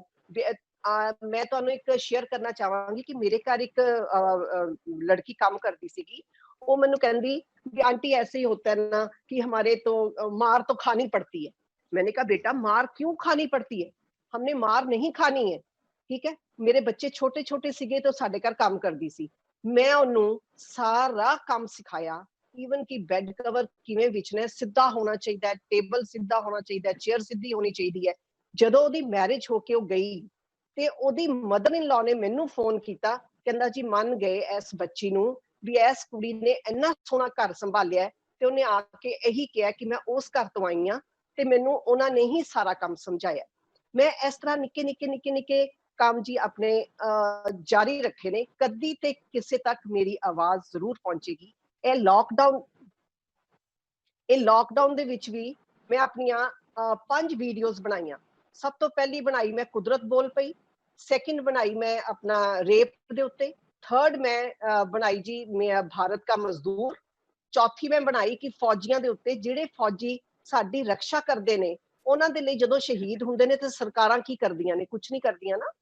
ते इस तरह मैं लॉकडाउन दे विच भी मैं वेली नहीं बैठी, मैं लोकां नूं जागृत करदी ही रही और करदी ही रवांगी। बहुत खूबसूरत, सच्ची मुच्ची एक खूबसूरत ਕਾਰਜ ਹੈ। ਰੰਗਮੰਚ ਕਿਉਂਕਿ ਸਾਡੇ ਸਾਹਿਤ ਦੇ ਵਿੱਚ ਦੋ ਤਰ੍ਹਾਂ ਦੇ ਪ੍ਰਚਲਨ ਰਹੇ ਨੇ ਚਿੰਤਨ ਦੇ ਵਿੱਚ, ਕਲਾ ਲਈ ਤੇ ਕਲਾ ਲੋਕਾਂ ਲਈ। ਇਸ ਚੀਜ਼ ਦਾ ਬਹੁਤ ਵੱਡਾ ਰੌਲਾ ਰਿਹਾ ਵੀ ਕਲਾ ਦਾ ਪ੍ਰਯੋਜਨ ਕੀ ਆ, ਵੀ ਲੋਕਾਂ ਲਈ ਹੁੰਦੀ ਆ ਕਿ ਕਲਾ ਲਈ ਹੁੰਦੀ ਆ। ਸੋ ਇਹਦਾ ਸਿੱਟਾ ਇਹ ਨਿਕਲਿਆ ਸੀਗਾ ਕਿ ਕਲਾ ਦੇ ਵਿੱਚ ਲੋਕਾਂ ਲਈ ਹੁੰਦਾ ਆਰਟ, ਪਰ ਉਹਦੇ ਚ ਕਲਾਤਮਿਕਤਾ ਹੋਣੀ ਬਹੁਤ ਜ਼ਰੂਰੀ ਆ। ਔਰ ਰੰਗਮੰਚ ਤਾਂ ਹੈ ਹੀ ਵਾਸਤਾ ਹੀ ਸਿੱਧਾ ਲਾਈਵ ਲੋਕਾਂ ਨਾਲ ਪੈਂਦਾ। ਔਰ ਮੈਂ ਬਹੁਤ ਸਾਰੇ, ਕਿਉਂਕਿ ਰੰਗਮੰਚ ਦੇ ਵਿੱਚ ਫਾਈਨੈਂਸ਼ੀਅਲ ਪੈਸਾ ਭਾਵੇਂ ਨਹੀਂ ਹੈ, ਲੋਕ ਸਵਾਲ ਕਰ ਦਿੰਦੇ ਨੇ ਇੰਨੇ ਸਾਲ ਤੁਸੀਂ ਥੀਏਟਰ ਕਰਦੇ ਨੇ ਤੁਹਾਨੂੰ ਕੀ ਮਿਲਿਆ, ਹਨਾ। ਤਾਂ ਉਹ ਅਸੀਂ ਹੀ ਰੰਗਮੰਚ ਵਾਲੇ ਜਾਣਦੇ ਹਾਂ ਕਿ ਸਾਨੂੰ ਕੀ ਮਿਲਿਆ। ਸਾਨੂੰ, ਮੈਂ ਹਮੇਸ਼ਾ ਕਹਿੰਦਾ ਹੁੰਦਾ ਰੰਗਮੰਚ ਨੇ ਜੋ ਸਾਨੂੰ ਦਿੱਤਾ ਉਹ ਦਿਸਦਾ, ਉਹ ਦਿਸਦਾ ਨੀਗਾ, ਉਹ ਸਾਡੇ ਅੰਦਰ ਆ। ਸਾਡੇ ਅੰਦਰ ਇੱਕ ਪਰਸਨੈਲਿਟੀ ਡਿਵੈਲਪਮੈਂਟ ਹੁੰਦੀ ਹੈ, ਕੌਨਫੀਡੈਂਸ ਲੈਵਲ ਡਿਵੈਲਪ ਕਰਦਾ। ਸਾਨੂੰ ਆਦਤ ਪੈਂਦੀ ਹੈ ਕਿ ਲੋਕਾਂ ਦੀ ਅਸੀਂ ਕਿਵੇਂ ਮਦਦ ਕਰੀਏ, ਜਿਵੇਂ ਕਿ ਤੁਸੀਂ ਕਰਦੇ ਹੋ, ਤੁਹਾਨੂੰ ਇੱਕ ਸੈਟਿਸਫੈਕਸ਼ਨ ਮਿਲਦੀ ਆ। ਈਵਨ ਦੈਨ ਕਿ ਰੰਗਮੰਚ ਦੇ ਵਿੱਚ ਜਦੋਂ ਅਸੀਂ ਸਟੇਜ ਤੇ ਮੂਵਮੈਂਟਸ ਲੈਂਦੇ ਨੇ, ਤੁਰਦੇ ਹਾਂ, ਹੱਥ ਪੈਰ ਚੱਕਦੇ ਆ, ਡਾਇਰੈਕਟਰ ਸਾਨੂੰ ਦੱਸਦਾ, ਉਹ ਵੀ ਸਾਡੇ ਇੱਕ ਜੀਵਨ ਵਿਹਾਰ ਦਾ ਅੰਗ ਹੁੰਦਾ। ਸਾਨੂੰ ਜ਼ਿੰਦਗੀ 'ਚ ਉਹ ਚੀਜ਼ਾਂ ਕੰਮ ਆਉਂਦੀਆਂ ਵੀ ਕਿਵੇਂ ਤੁਰਨਾ, ਦੇਖਣਾ, ਤੁਰਨਾ, ਹਨਾ। ਬੇਸਿਕਲੀ ਤਾਂ ਰੰਗਮੰਚ ਜਿਹੜਾ ਸਟੇਜ ਆ ਜ਼ਿੰਦਗੀ ਦਾ ਹੀ ਇੱਕ ਪ੍ਰਤੀਬਿੰਬ ਆ, ਉਹਦਾ ਹੀ ਇੱਕ ਰੂਪ ਆ, ਹਨਾ। ਜ਼ਿੰਦਗੀ ਦੀ ਇੱਕ ਨਕਲ ਆ, ਇੱਕ ਅਸੀਂ ਜ਼ਿੰਦਗੀ, ਨਕਲੀ ਜ਼ਿੰਦਗੀ ਰੰਗਮੰਚ ਤੇ ਸਿਰਜਦੇ ਹਾਂ। ਸੋ ਆਪਣੇ ਆਪ ਦੇ ਵਿੱਚ ਰੰਗਮੰਚ ਬਹੁਤ ਕੁਝ ਸਿਖਾਉਂਦਾ। ਉਹ ਸਭ ਕੁਝ ਜੇ ਇੱਕ ਖੂਬਸੂਰਤ ਸ਼ਖਸੀਅਤ ਦਾ ਜਿਹਦੇ ਨਾਲ ਨਿਰਮਾਣ ਹੁੰਦਾ। ਖੈਰ ਗੱਲਾਂ ਬਹੁਤ ਹੋਣਗੀਆਂ। ਤੁਹਾਡਾ ਜਿਹੜੇ ਇਹ ਕਾਰਜ ਨੇ ਮੈਨੂੰ ਬਹੁਤ ਖੂਬਸੂਰਤ ਲੱਗਦੇ ਕਿ ਇੱਕ ਰੰਗਕਰਮੀ ਆਪਣੇ ਤੱਕ ਸੀਮਤ ਨਹੀਂ, ਆਪਦੇ ਰੰਗਮੰਚ, ਆਪਦੀ ਕਲਾ ਰਾਹੀਂ ਲੋਕਾਂ ਤੱਕ ਵੀ ਉਹ ਗੱਲ ਲੈ ਕੇ ਜਾਂਦਾ, ਲੋਕਾਂ ਦੀ ਮਦਦ ਕਰਦਾ। ਸੋ ਆਓ ਹੁਣ ਆਪਾਂ, ਜੇ ਰੰਗਮੰਚ ਦੀ ਗੱਲ ਹੋ ਰਹੀ ਹੈ ਤਾਂ ਰਵਨੀਤ ਜੀ ਮੈਨੂੰ ਹੁਣ ਤੁਸੀਂ ਦੱਸੋ, ਅੱਜ ਆਪਾਂ ਦੋਸਤੋ ਆਪਾਂ ਪੇਸ਼ੀ ਨਜ਼ਰ ਵੱਲ ਵੱਧ ਰਹੇ ਹਾਂ ਤੇ ਇਹਨਾਂ ਦੀ ਪੇਸ਼ਕਾਰੀ ਦੇਖਣੀ ਹੈ। ਰਵਨੀਤ ਜੀ ਅੱਜ ਮੈਨੂੰ ਇਹ ਦੱਸੋ ਕਿ ਤੁਸੀਂ ਕਿਹੜਾ ਨਾਟਕ ਪੇਸ਼ ਕਰ ਰਹੇ ਹੋ, ਨਾਟਕ ਦੀ ਸਕ੍ਰਿਪਟ ਦਾ ਨਾਮ, ਉਹਦੇ ਡਾਇਰੈਕਟਰ ਦਾ ਨਾਮ, ਤੇ ਸਟੋਰੀ ਬਾਰੇ ਨਹੀਂ ਆਪਾਂ ਗੱਲ ਕਰਨੀ, ਨਾਟਕ ਵੇਖਿਆ ਸਟੋਰੀ ਪਤਾ ਲੱਗੂ, ਸਿਰਫ ਤੁਸੀਂ ਉਸਦੀ ਕਹਾਣੀ ਜਾਂ ਰਚਨਾ ਦਾ ਨਾਮ, ਨਿਰਦੇਸ਼ਨਾ ਕਿਹਦੀ ਹੈ ਔਰ ਐਕਟਰ ਕੌਣ ਨੇ, ਕਿਸ ਤਰ੍ਹਾਂ ਆਪਣੇ ਨਾਟਕ ਬਾਰੇ ਜਨਰਲ ਜਾਣਕਾਰੀ ਦਿਓ। ਉਸ ਤੋਂ ਬਾਅਦ ਆਪਾਂ ਪੇਸ਼ੇ ਨਜ਼ਰ ਉਹ ਨਾਟਕ ਦੀ ਪੇਸ਼ਕਾਰੀ ਵੇਖਾਂਗੇ। ਅੱਜ ਮੈਂ ਜੀ ਜਿਹੜਾ ਨਾਟਕ ਤੁਹਾਡੇ ਸਾਹਮਣੇ ਪੇਸ਼ ਕਰਨ ਜਾ ਰਹੀ ਹਾਂ ਜੀ, ਜਿਵੇਂ ਤੁਹਾਡੀ ਮਰਜ਼ੀ, ਨਾਦਿਰਾ ਬੱਬਰ ਜੀ ਦਾ ਲਿਖਿਆ ਹੋਇਆ। ਇਹ ਹੈਗਾ ਤਾਂ ਹਿੰਦੀ ਵਿੱਚ ਸੀਗਾ ਜੀ, ਜੈਸੀ ਆਪਕੀ ਮਰਜ਼ੀ, ਉਹਨੂੰ ਅਸੀਂ ਪੰਜਾਬੀ ਚ ਕੀਤਾ। ਇਹਦੀ ਜਿਹੜੀ ਨਿਰਦੇਸ਼ਿਕਾ ਹੈਗੀ ਹੈ ਉਹ ਨੀਤੂ ਸ਼ਰਮਾ ਨੇ ਜੀ। ਨੀਤੂ ਸ਼ਰਮਾ ਨੇ ਹੀ ਪਹਿਲਾਂ ਇਹ ਮੈਨੂੰ ਨਾਟਕ ਕਰਵਾਇਆ ਸੀਗਾ, ਵੀ ਆਲ ਥੈਂਕਸ ਟੂ ਨੀਤੂ। ਵੀ ਮੈਂ ਇੰਨੀ ਪਤਾ ਨਹੀਂ ਕਾਬਲ ਵੀ ਸੀਗੀ ਇਹ ਨਾਟਕ ਕਰਨ ਦੇ ਕਿ ਨਹੀਂ, ਪਰ ਉਹਨਾਂ ਨੇ ਮੈਨੂੰ ਬਹੁਤ ਪ੍ਰੇਰਨਾ ਕਰ ਦੇ ਕੇ ਮੈਨੂੰ ਇਹ ਨਾਟਕ ਕਰਵਾਇਆ। ਤੇ ਹੁਣ ਜਿਹੜਾ ਨਾਟਕ ਨੂੰ ਡਿਜ਼ਾਈਨ ਕੀਤਾ ਹੈ ਉਹ ਮੈਂ ਖੁਦ ਕੀਤਾ ਤੇ ਡਾਇਰੈਕਟ ਵੀ ਮੈਂ ਖੁਦ ਹੀ ਕੀਤਾ ਜੀ ਇਹਨੂੰ, ਤੇ ਥੋੜੀ ਬਹੁਤ ਇਹਨੂੰ ਪੰਜਾਬੀ ਚ ਵੀ ਮੈਂ ਆਪ ਹੀ ਕਰ ਦਿੱਤਾ। ਨਾਦਿਰਾ ਜ਼ਹੀਰ ਬੱਬਰ ਸਾਡੇ ਫਿਲਮ ਜਗਤ ਤੇ ਰੰਗਮੰਚ ਦੇ ਵੱਡਾ ਨਾਮ ਰਾਜ ਬੱਬਰ ਹੋਣਾ ਦੀ ਜਿਹੜੇ ਜੀਵਨ ਸਾਥੀ ਨੇ ਨਾਦਿਰਾ ਜ਼ਹੀਰ ਬੱਬਰ, ਉਹਨਾਂ ਦੀ ਰਚਨਾ, ਉਹਨਾਂ ਦੀ ਲਿਖੀ ਹੋਈ ਕਲਮ ਤੋਂ ਇਹ ਵਾਕਈ ਮਾਣ ਦੀ ਗੱਲ ਹੈ ਰਵਨੀਤ ਜੀ ਕਿ ਤੁਸੀਂ ਉਸ ਰਚਨਾ ਨੂੰ ਮੰਚ ਤੇ ਪੇਸ਼ ਕਰ ਰਹੇ ਹੋ। ਸੋ ਆਓ ਦੋਸਤੋ ਦੇਖਦੇ ਹਾਂ ਨੀਤੂ ਅਰੋੜਾ ਦੀ ਨਿਰਦੇਸ਼ਨਾ ਚ ਔਰ ਰਵਨੀਤ ਜੀ ਇਹਦੇ ਵਿੱਚ ਐਕਟ ਕਰ ਰਹੇ ਨੇ ਔਰ ਨਾਟਕ ਤੁਹਾਡੇ ਸਾਹਮਣੇ ਪੇਸ਼।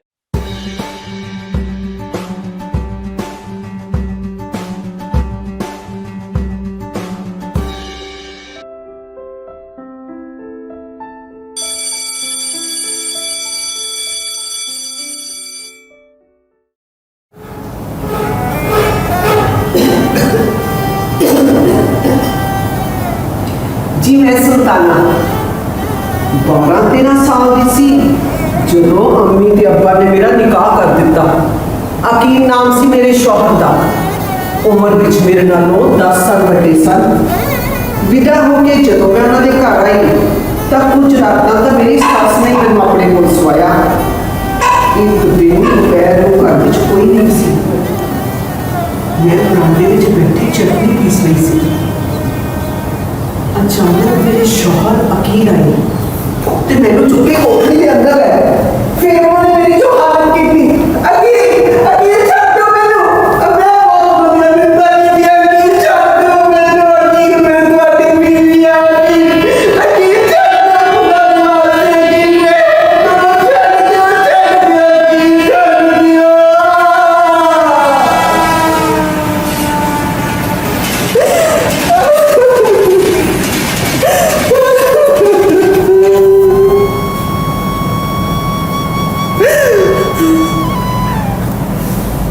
मैं बेहोश हो गई। जब मैंने होश आया तो मैं देखा मेरी सास मेरे सामने खड़ी सी। पहला तो मैंने देख के कुछ डरी, फिर बोली चल चल उठ जा, बहुत नखरा हो गया तेरा। हूं ना से 4-6 महीनों तक करना ही सी ना, एडी केड़ी आफत आ गई। हाँ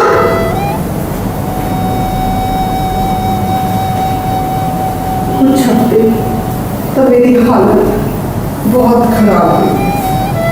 फिर 15वां साल होने लगे, मैंने एक कुड़ी हुई जिदा नाम सबीहा रखा। फिर 1.25 साल के बाद मैंने 2 कुड़ियां हुई, नगीना ते सकीना। जो 30वीं कुड़ी हुई तो मैंने घरों झाड़ा पैदियां मार पैदी कि मुंडा क्यों नहीं हो रहा है।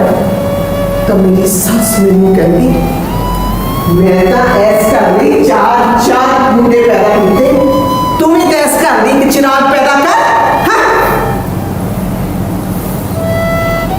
मेरी सस ते मेरे शौहर मेरे नाल एक होर भी शिकायत सी, मैं गोरी नहीं सी ना। अकील उन्हां दा रंग तो मेरे तो नहीं, यही होंदा है ना मर्दां दा। आप जेहो जे मर्जी हो, रंग काला, नक चौड़ा, दंद निकले हुए, पर बीवियां तो इन्होंने चाहिए नहीं चंद का टुकड़ा होर परी। जब 4थी बार मैं पेट तो हुई तब मेरे घरदियां ने मैनू कहना शुरू कर दिता, कान खोल के सुन ले, जे ऐस बार भी कुड़ी होई ना ते अकील दा निकाह भी ते होर कर देवांगे। हाँ मेरी बदकिस्मती देखो, 4थी बार मैंने फिर कुड़ी हुई। मैं बहुत डर गई सी। मैं दूसरे तीसरे दिन ही सारा घर का काम करना शुरू कर दिता। तो एक दिन देखा मेरी सस मेरे बच्चों को घसीटती मारती ते कहती चुक चुक के ना दुनिया दे ते निकल जा करो।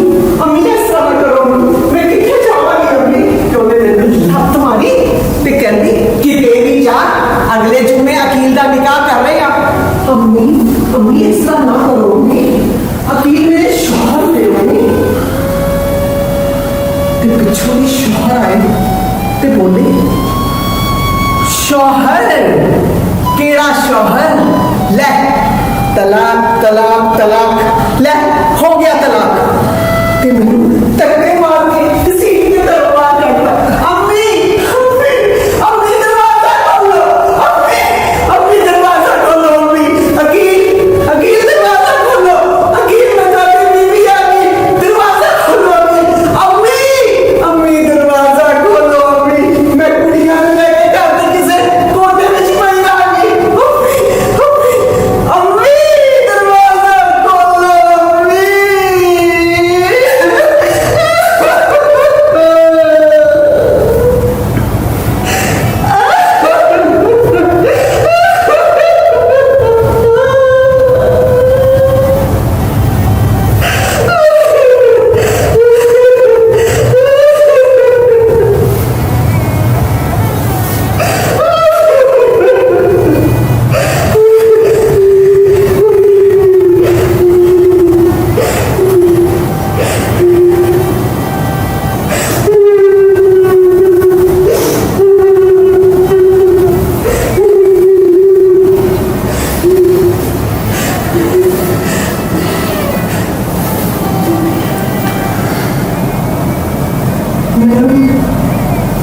कुछ समझ नहीं आ रहा से मैं कितनी जाऊँ, मैं की करूँ।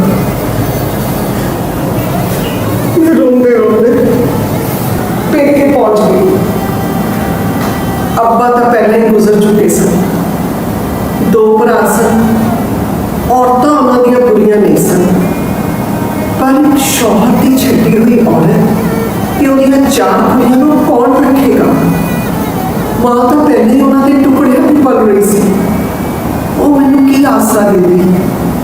मैं घर के बाहर सड़क के फुटपाथ पर रहने लगी, एक डंडे के नाल चद्दर लगाई ते घर बना लिया। उस वेले मेरी उम्र 20 साल की सी। ऐ भी कोई गल है, एक औरत को 3 बारी तलाक किया ते घरों कर देता।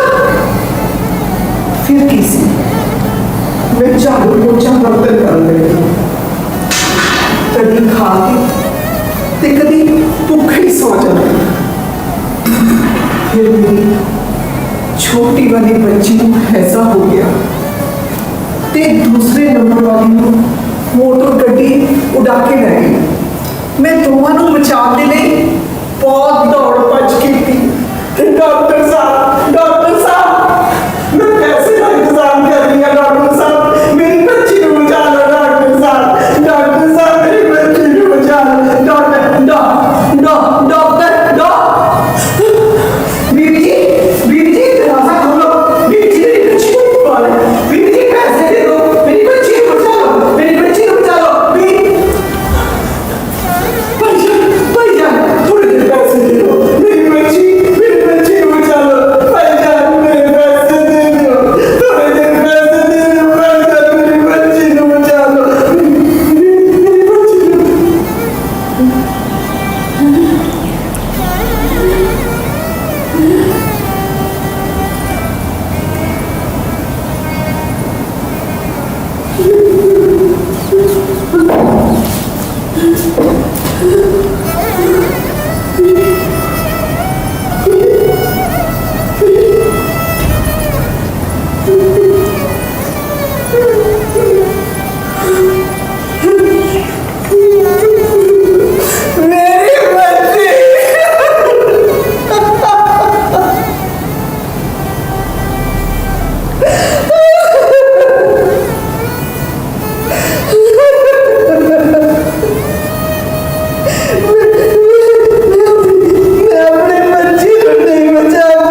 मेरी बाकी ਦੀਆਂ दोनों स्कूल ਜਾਂਦੀਆਂ ਤੇ शाम ਨੂੰ ਆ ਕੇ ਮੇਰੇ ਨਾਲ ਕੰਮ ਵਿੱਚ ਹੱਥ ਵਡਾਉਂਦੀਆਂ।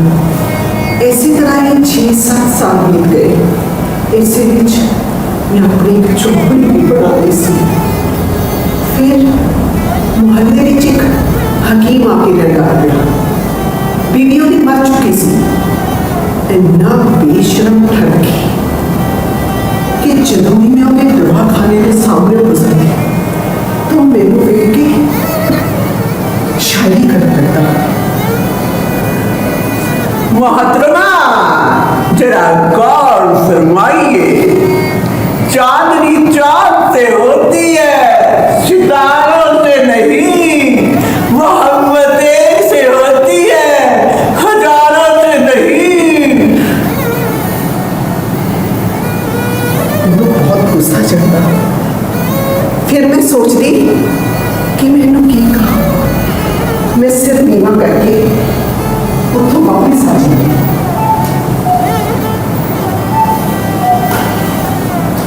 एक दिन शाम का वेला सी। मैं अपनी दोनों कुड़ियां रोटी खवाई सी ते मेरे बड़े भाईजान आ गए ते कहने लगे, सुल्ताना तेरी किस्मत ते बहुत अच्छी है। हकीम साहब तेरे नाल विआह करना चाहते हैं। जदों मैं मना किया तो मेरे भरा ते भरजाइयां ने मैंने बहुत डांटिया फटकारिया ते 1 महीने के अंदर अंदर मेरा विआह हकीम साहब के नाल कर दिता। एक किहो जे रिश्ते ने वो भरा भरजाइयां जिन्होंने मेरी कभी बात नहीं सी पूछी ते आज अचानक मेरे हमदर्द बन गए ते मेरे तो वो फैसला करवा लिया जो मैं हरगिज़ करने में तैयार नहीं सी। सड़क के बाद फुटपाथ पे रहती सी ना ते उन्होंने वेख वेख के शर्म आनी हुई ते सोचते होंगे कि जदों भैन दियां कुड़ियां जवान हो गईयां ते फिर इन्हों ब्याह करना पड़ेगा ते क्यों ना भैन का ही ब्याह करा दिए ते दोवें बुलावे कर जाएंगियां। ब्याह तो बाद जब मैं हकीम साहब के घर आई तो हकीम साहब ने कहने लगे, सुल्ताना हम तेरे बुरका पड़ा पड़ेगा। ये क्या बुरका? ये मुहल्ले वाले ते हजारा बार मैंने देख चुके हैं ते कईयां दे घर ते मैं झाड़ू पोछा बर्तन भी कर बैठी हां ते कहने लगे, कीता होएगा हम ते तू साडी बेगम है। बेगम? मैनू हंसी आ गई। मैं जहर का घुट भर के बुरका पा लिया। ब्याह तो बाद हकीम साहब ने दवाखाने का सारा बोझ मेरी कुड़ियां ते मेरे पे पा दिता। मेरी कुड़ियां दिन रात दवाइयां फीसदियां हथों से छाले कर जाती। फिर हकीम साहब हमेशा डॉक्टर के मारन तैयार रहे।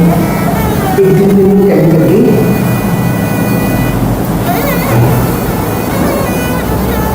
सुल्ताना सबीहा वड्डी हो गई है और बुरका पहनाओ ते हाँ म्यूनसिपालिटी के स्कूल चो कट के और कुड़ियां के मदरसे चुकाओ। मैंने किया क्यों? ते कहने लगे, जो कैद का सो कैद का। यही मेरा मरदा जिन्हें साड़ी का कोई मर्जी ही नहीं।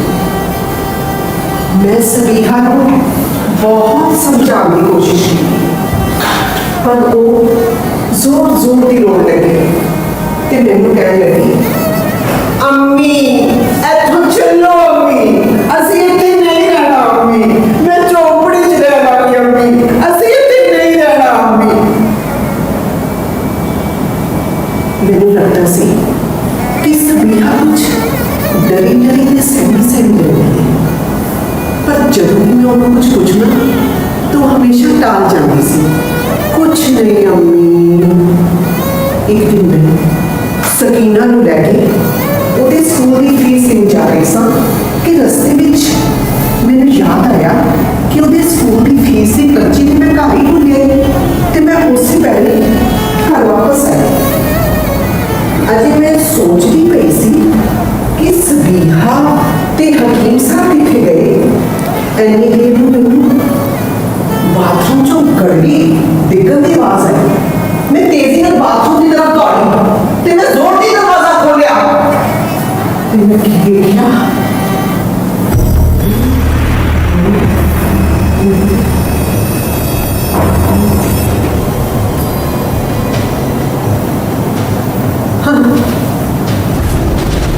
सबीहा फर्श ते पई बिल्कुल नंगी। ਉਹਦੇ ਮੂੰਹ ਵਿੱਚ कपड़ा ठूसिया होया ते ओ हकीम अदनंगा मैनू कुछ समझ नहीं सी आ रहा मैं की करा। मेरे सिर ते खून सवार सी मैनू कुछ नजर नहीं सी आ रहा ते मैं कमरे च गया देखी ते मैं चुके हकीम ने सिर उत्ते दे मारी। हकीम मुझे मैं उसी जख्म दे उत्ते मारने चली गई, मारने चली गई, मारने चली गई, मारने चली गई, मारने चली गई, मारने चली गई। जब तक हकीम दसे दो हिस्सों में नहीं फट गया हकीम मर गया। सारा बाथरूम खून नाल भर गया। सबीहा ते सकीना मैनू आके लिपट गया। असी तीनों जोर जोर के रोने लगियां। या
बेटा डरना नहीं, कड़क होके जियो, ना किसी ने ज्यादा हंसना, ना बोलना, ना यकीन करना।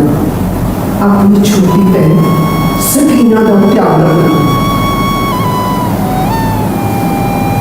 उन्हें मेरिया सारिया गल्लां बड़े ध्यान नाल सुनना। वड्डी हो गई सी, चुपचाप रह के अपनिया जिम्मेवारियां निभाना तो अपनिया कुड़ियां ही कर सकदियां ने ना। फिर असीं अपनी कुड़ियां की कदर क्यों नहीं करते? जब मैं जेल में पहुंची तो मैंने एक भला इंस्पैक्टर मिल गया। कहने लगा, भैन जी हो सकता है तुहानू ज्यादा सजा ना होवे ते यही हो। 3-4 साल के बाद मैं घर वापस आ गई। सबीहा 17 साल की हो चुकी सी, 12वीं पास कर चुकी सी। वो वकालत करना चाहती सी। फिर सबीहा ने ਵਿਆਹ ਲਈ ਬਹੁਤ ਸਾਰੇ ਰਿਸ਼ਤੇ ਆਉਣ ਲੱਗੇ ਤੇ ਉਹਨੇ ਇੱਕਦਮ ਮਨਾ ਕਰ ਦਿੱਤਾ ਤੇ ਬੋਲੀ, ਅੰਮੀ ਮੈਂ ਅਜੇ ਵਿਆਹ ਨਹੀਂ ਕਰਾਂਗੀ ਜਦ ਤੱਕ ਮੈਂ ਵਕੀਲ ਨਹੀਂ ਬਣ ਜਾਂਦੀ। ਅੰਮੀ ਤੈਨੂੰ ਤਾਂ ਪੜ੍ਹਾਈ ਦੀ ਕਦਰ ਕਰਨੀ ਚਾਹੀਦੀ ਹੈ, ਜੇ ਤੂੰ ਪੜ੍ਹੀ ਲਿਖੀ ਹੁੰਦੀ ਤੇ ਅੱਜ ਤੇਰੀ ਇਹ ਹਾਲਤ ਨਾ ਹੁੰਦੀ। ਠੀਕ ਹੀ ਕਹਿ ਰਹੀ ਸੀ ਉਹ। ਫਿਰ ਉਸਨੇ ਬਹੁਤ ਸਾਰੀਆਂ ਸ਼ਰਤਾਂ ਰੱਖੀਆਂ ਕਿ ਅੰਮੀ ਮੈਂ ਕਿਸੇ ਅਨਪੜ੍ਹ ਨਾਲ ਵਿਆਹ ਨਹੀਂ ਕਰਾਂਗੀ, ਮੈਂ ਆਪਣੇ ਸ਼ੌਹਰ ਤੋਂ ਮਾਰ ਨਹੀਂ ਖਾਵਾਂਗੀ, ਮੇਰੇ ਸ਼ੌਹਰ ਨੂੰ ਮੇਰੇ ਕੰਮ ਕਰਨ ਦੇ ਨਾਲ ਕੋਈ ਇਤਰਾਜ਼ ਨਹੀਂ ਹੋਣਾ ਚਾਹੀਦਾ ਤੇ ਵਿਆਹ ਤੋਂ ਪਹਿਲਾਂ ਮੇਰੀ ਸੱਸ ਤੇ ਮੇਰਾ ਸ਼ੌਹਰ ਪਹਿਲਾਂ ਡਾਕਟਰ ਕੋਲੋਂ ਜਾ ਕੇ ਇਹ ਪਤਾ ਲਗਾ ਲੈਣ ਕਿ ਔਰਤ ਨੂੰ ਲੜਕਾ ਹੋਵੇਗਾ ਜਾਂ ਲੜਕੀ, ਇਹ ਮਰਦ ਤੋਂ ਤੈਅ ਹੁੰਦਾ ਹੈ, ਔਰਤ ਤੋਂ ਨਹੀਂ। ਫਿਰ ਹੌਲੀ ਹੌਲੀ ਸਦੀਆਂ ਦੇ ਰਿਸ਼ਤਿਆਂ ਦੇ ਬੰਦ ਹੋ ਗਏ ਤੇ ਮੈਨੂੰ ਉਹਦੇ ਵਿਆਹ ਦੀ ਫਿਕਰ ਅੰਦਰ ਹੀ ਅੰਦਰ ਖਾਣ ਲੱਗੀ। ਕਦੀ ਕਦੀ ਮੈਂ ਸੋਚਦੀ ਹਾਂ ਕਿ ਔਰਤ ਨੂੰ 2 ਵਕਤ ਦੀ ਰੋਟੀ ਦੇਣਾ ਤੇ ਇੱਕ ਛੱਤ ਦੇਣਾ ਕਿ ਚੰਦ ਤਾਰੇ ਤੋੜਨਾ ਦੇ ਬਰਾਬਰ ਹੁੰਦਾ ਹੈ, ਜਿਨ੍ਹਾਂ ਨੂੰ ਅਸੀਂ ਆਪਣਾ ਸਭ ਕੁਝ ਦੇ ਦਿੰਦੇ ਹਾਂ, ਜਿਨ੍ਹਾਂ ਤੋਂ ਆਪਾਂ ਆਪਣਾ ਸਭ ਕੁਝ ਵਾਰ ਦਿੰਦੇ ਹਾਂ। ਕਿਉਂ ਹੁੰਦਾ ਹੈ ਇਸ ਤਰ੍ਹਾਂ? ਕਿਉਂ? ਆਖਿਰ ਕਿਉਂ?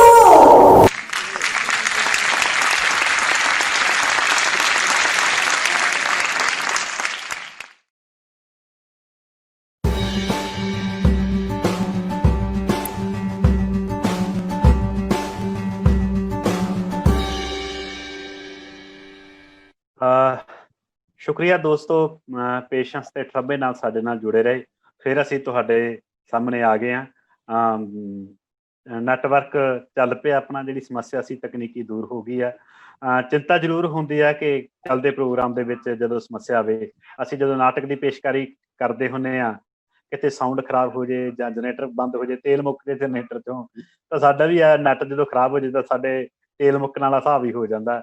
ਖੈਰ ਰਵਨੀਤ ਜੀ, ਅੱਜ ਤੁਹਾਡੀ ਪੇਸ਼ਕਾਰੀ ਮਤਲਬ ਬਹੁਤ ਕਮਾਲ ਸੀ, ਮੇਰੇ ਕੋਲ ਲਫ਼ਜ਼ ਨਹੀਂ, ਬੜੀ ਹੀ ਕਮਾਲ ਦੀ ਪੇਸ਼ਕਾਰੀ। 2-3 ਗੱਲਾਂ ਬੜੀਆਂ ਕਮਾਲ ਦੀਆਂ ਸੀ ਕਿ ਲੱਗ ਹੀ ਨਹੀਂ ਰਿਹਾ ਸੀ ਕਿ ਅਸੀਂ ਕੋਈ ਕੈਮਰੇ ਤੇ ਕੋਈ ਚੀਜ਼ ਸ਼ੂਟ ਕਰਕੇ ਦਿਖਾ ਰਹੇ ਹੋ, ਐਂ ਲੱਗਦਾ ਸੀ ਲਾਈਵ ਸਟੇਜ ਤੇ ਕੋਈ ਪਰਫਾਰਮੈਂਸ ਹੋ ਰਹੀ ਆ।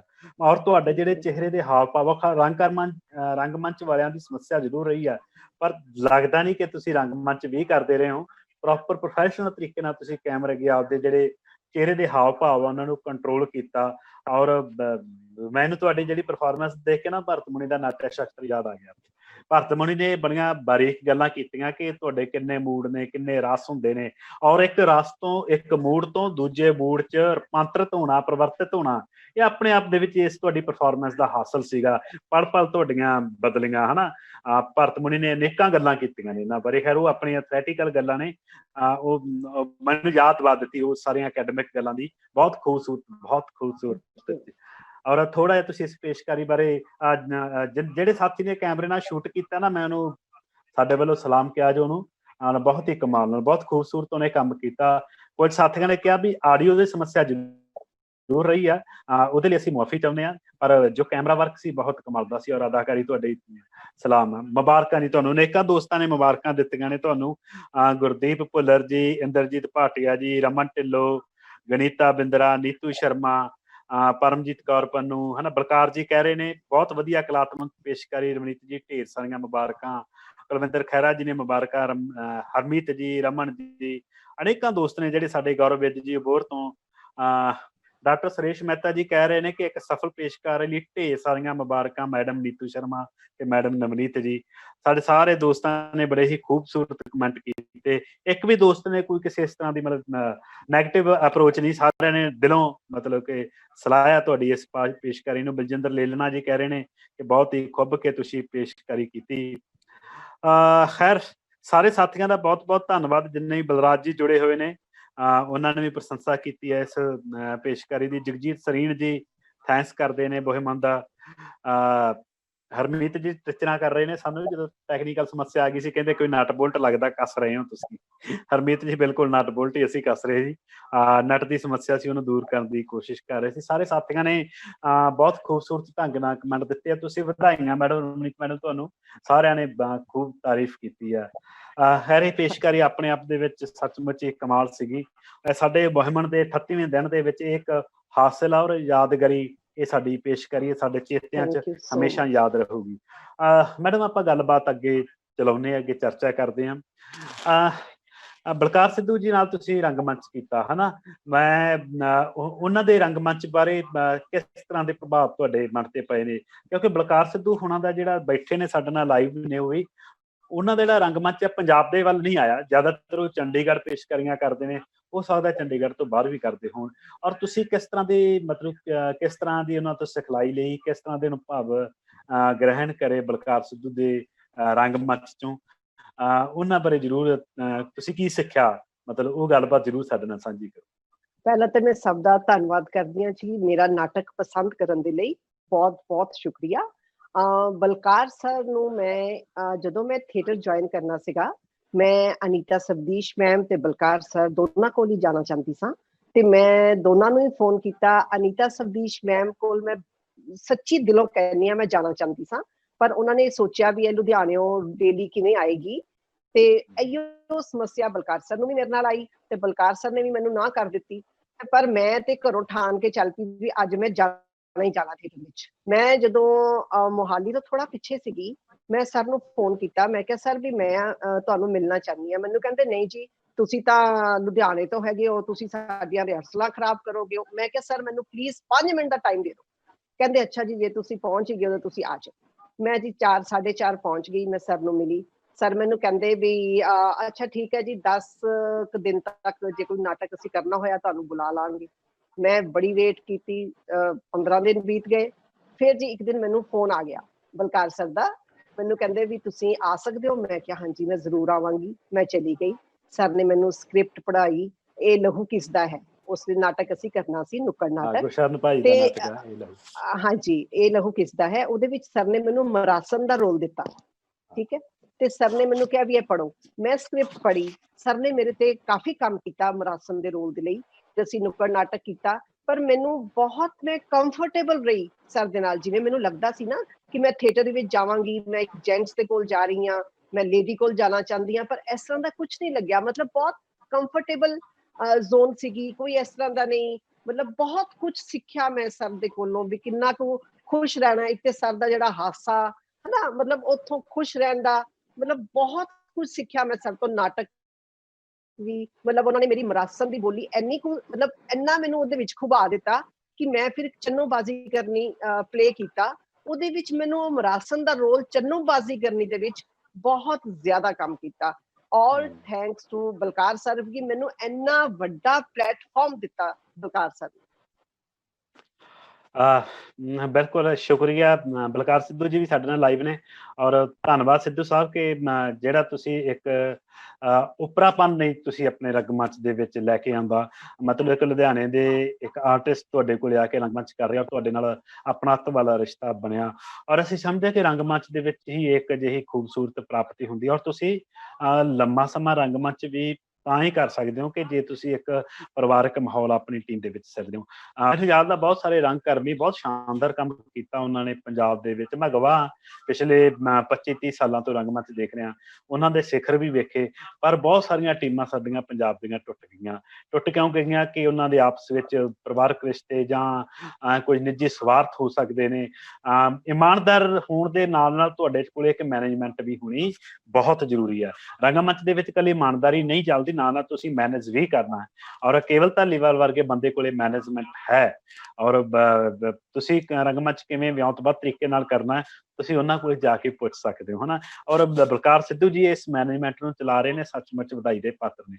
ਰਵਨੀਤ ਜੀ ਸਰ ਸੌਰੀ, ਮੈਂ ਇੱਕ ਥੈਂਕਸ ਅਨੀਤਾ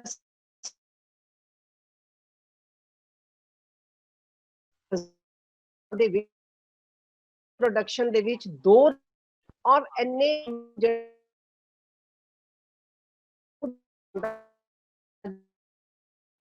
ਉਹ ਬਹੁਤ ਮੁਸ਼ਕਿਲ, ਹਾਂਜੀ ਮੈਂ ਕਰ ਲਾਂਗੀ, ਜਿਵੇਂ ਕਿ ਮੈਂ ਬੜੀ ਮਾਹਿਰ ਹਾਂ, ਮੈਨੂੰ ਨਹੀਂ ਸੀ ਕਰਨਾ ਆ ਰਿਹਾ, ਮੈਨੂੰ ਮੈਡਮ ਨੇ ਕਿਹਾ ਵੀ ਨਹੀਂ ਤੁਸੀਂ ਕਰੋਗੇ। ਮੈਂ ਕਿਹਾ ਮੈਂ ਰੋਣ ਲੱਗ ਪਈ। ਮੈਂ ਕਿਹਾ ਜੀ ਮੇਰੇ ਕੋਲੋਂ ਇਹ ਰੋਲ ਨਹੀਂ ਹੋ ਸਕਦਾ, ਮੈਂ ਐਵੇਂ ਕਹਿਤਾ ਮੈਂ ਕਰ ਲਾਂਗੀ। ਮੈਂ ਬਾਈ ਗॉड ਕਹਿੰਦੀ ਹਾਂ, ਮੈਡਮ ਨੇ ਮੇਰੇ ਕੋਲੋਂ ਉਹ ਰੋਲ ਇੰਨੀ ਬਾਖੂਬੀ ਮੇਰੇ ਅੰਦਰੋਂ ਕਢਵਾਇਆ ਕਿ ਮੈਂ ਕਹਿੰਦੀ ਹਾਂ ਹਾਲ ਦੇ ਵਿੱਚ ਜਿੰਨੀਆਂ ਕੁ ਤਾੜੀਆਂ ਮੈਂ ਲਈਆਂ ਹੋਣਗੀਆਂ ਨਾ, ਸ਼ਾਇਦ ਹੀ ਕਿਸੇ ਨੇ ਲਈਆਂ ਹੋਣ। ਵੀ ਅਨੀਤਾ ਸਬਦੀਸ਼ ਮੈਮ ਇੰਨੀ ਅੱਛੀ ਡਾਇਰੈਕਟਰ ਨੇ ਕਿ ਮੈਂ ਦੱਸ ਨਹੀਂ ਸਕਦੀ। ਵੀ ਬਹੁਤ ਮਜ਼ਾ ਆਇਆ ਮੈਨੂੰ ਅਨੀਤਾ ਮੈਮ ਦੇ ਨਾਲ ਕੰਮ ਕਰਕੇ, ਮੈਂ ਤਾਂ ਫੈਨ ਹਾਂ ਉਹਨਾਂ ਦੀ ਜੀ। ਮੁਬਾਰਕਾਂ ਅਨੀਤਾ ਜੀ। ਅਨੀਤਾ ਜੀ ਦੇਖ ਰਹੇ ਨੇ ਨਾਲ, ਤੇ ਮੈਂ ਅਨੀਤਾ ਜੀ ਦੀ ਡਾਇਰੈਕਸ਼ਨ ਮੈਂ ਅਨੇਕਾਂ ਵਾਰ ਉਹਨਾਂ ਦੀਆਂ ਪੇਸ਼ਕਾਰੀਆਂ ਦੇਖੀਆਂ ਨੇ ਖੁਦ ਚੰਡੀਗੜ੍ਹ ਵੀ, ਔਰ ਖੁਦ ਵੀ ਉਹਨਾਂ ਨੂੰ ਖੁਦ ਵੀ ਨਾਟਕ ਕਰਨ ਦਾ, ਆਪ ਐਕਟ ਕਰਨ ਦਾ ਵੀ ਸ਼ੌਂਕ ਆ, ਬਹੁਤ ਸਾਰੇ ਸੋਲੋ ਪਲੇ, ਔਰ ਬਹੁਤ ਕਮਾਲ ਦੀ, ਮਤਲਬ ਅਨੀਤਾ ਜੀ ਕੋਲੇ ਵਰਸਟਾਇਲਿਟੀ ਬਹੁਤ ਜ਼ਿਆਦਾ। ਔਰ ਰੰਗਮੰਚ ਇਸ ਟਾਈਮ ਚੰਡੀਗੜ੍ਹ ਦੇ ਵਿੱਚ ਧੜੱਲੇ ਨਾਲ ਰੰਗਮੰਚ ਕਰਨ ਵਾਲਿਆਂ ਵਿੱਚੋਂ ਅਨੀਤਾ ਸ਼ਬਦੀਸ਼ ਜੀ ਹਨ। ਔਰ ਸ਼ਬਦੀਸ਼ ਜੀ ਵਰਗੇ ਇੱਕ ਸਾਹਿਤਕਾਰ ਕਵੀ ਨੇ ਉਹਨਾਂ ਦੇ ਪਤੀ ਸ਼ਬਦੀਸ਼ ਜੀ, ਔਰ ਬਹੁਤ ਖੂਬਸੂਰਤ ਤਰੀਕੇ ਨਾਲ ਉਹ ਕੰਮ ਕਰ ਰਹੇ ਆ, ਇਹਦੇ 'ਚ ਕੋਈ ਦੋ ਰਾਏ ਵਾਲੀ ਗੱਲ ਨਹੀਂ। ਸੋ ਮੈਨੂੰ ਐਂ ਲੱਗਦਾ ਕਿ ਅਨੀਤਾ ਜੀ ਬਾਰੇ ਦੱਸਣ ਦੀ ਲੋੜ ਨਹੀਂ, ਕਿਉਂਕਿ ਉਹਨਾਂ ਦਾ ਕੰਮ, ਉਹਨਾਂ ਬਾਰੇ ਸਾਰਾ ਕੁਝ ਲੋਕ ਜਾਣਦੇ ਨੇ। ਬਹੁਤ ਕਮਾਲ ਆ, ਮੈਂ ਸੈਲੂਟ ਕਰਦਾ। ਔਰ ਤੁਸੀਂ ਅਨੀਤਾ ਜੀ ਨਾਲ ਕੰਮ ਕੀਤਾ, ਇਹ ਖੂਬਸੂਰਤ ਗੱਲ ਆ। ਔਰ ਮੇਰਾ ਵੀ ਕਦੇ ਕਦੇ ਜੀ ਕਰਦਾ ਹੁੰਦਾ ਕਿ ਅਨੀਤਾ ਸ਼ਬਦੀਸ਼ ਦੀ ਡਾਇਰੈਕਸ਼ਨ 'ਚ ਮੈਂ ਵੀ ਕਦੇ ਕੋਈ ਨਾ ਕੋਈ ਨਾਟਕ ਕਰਾਂ।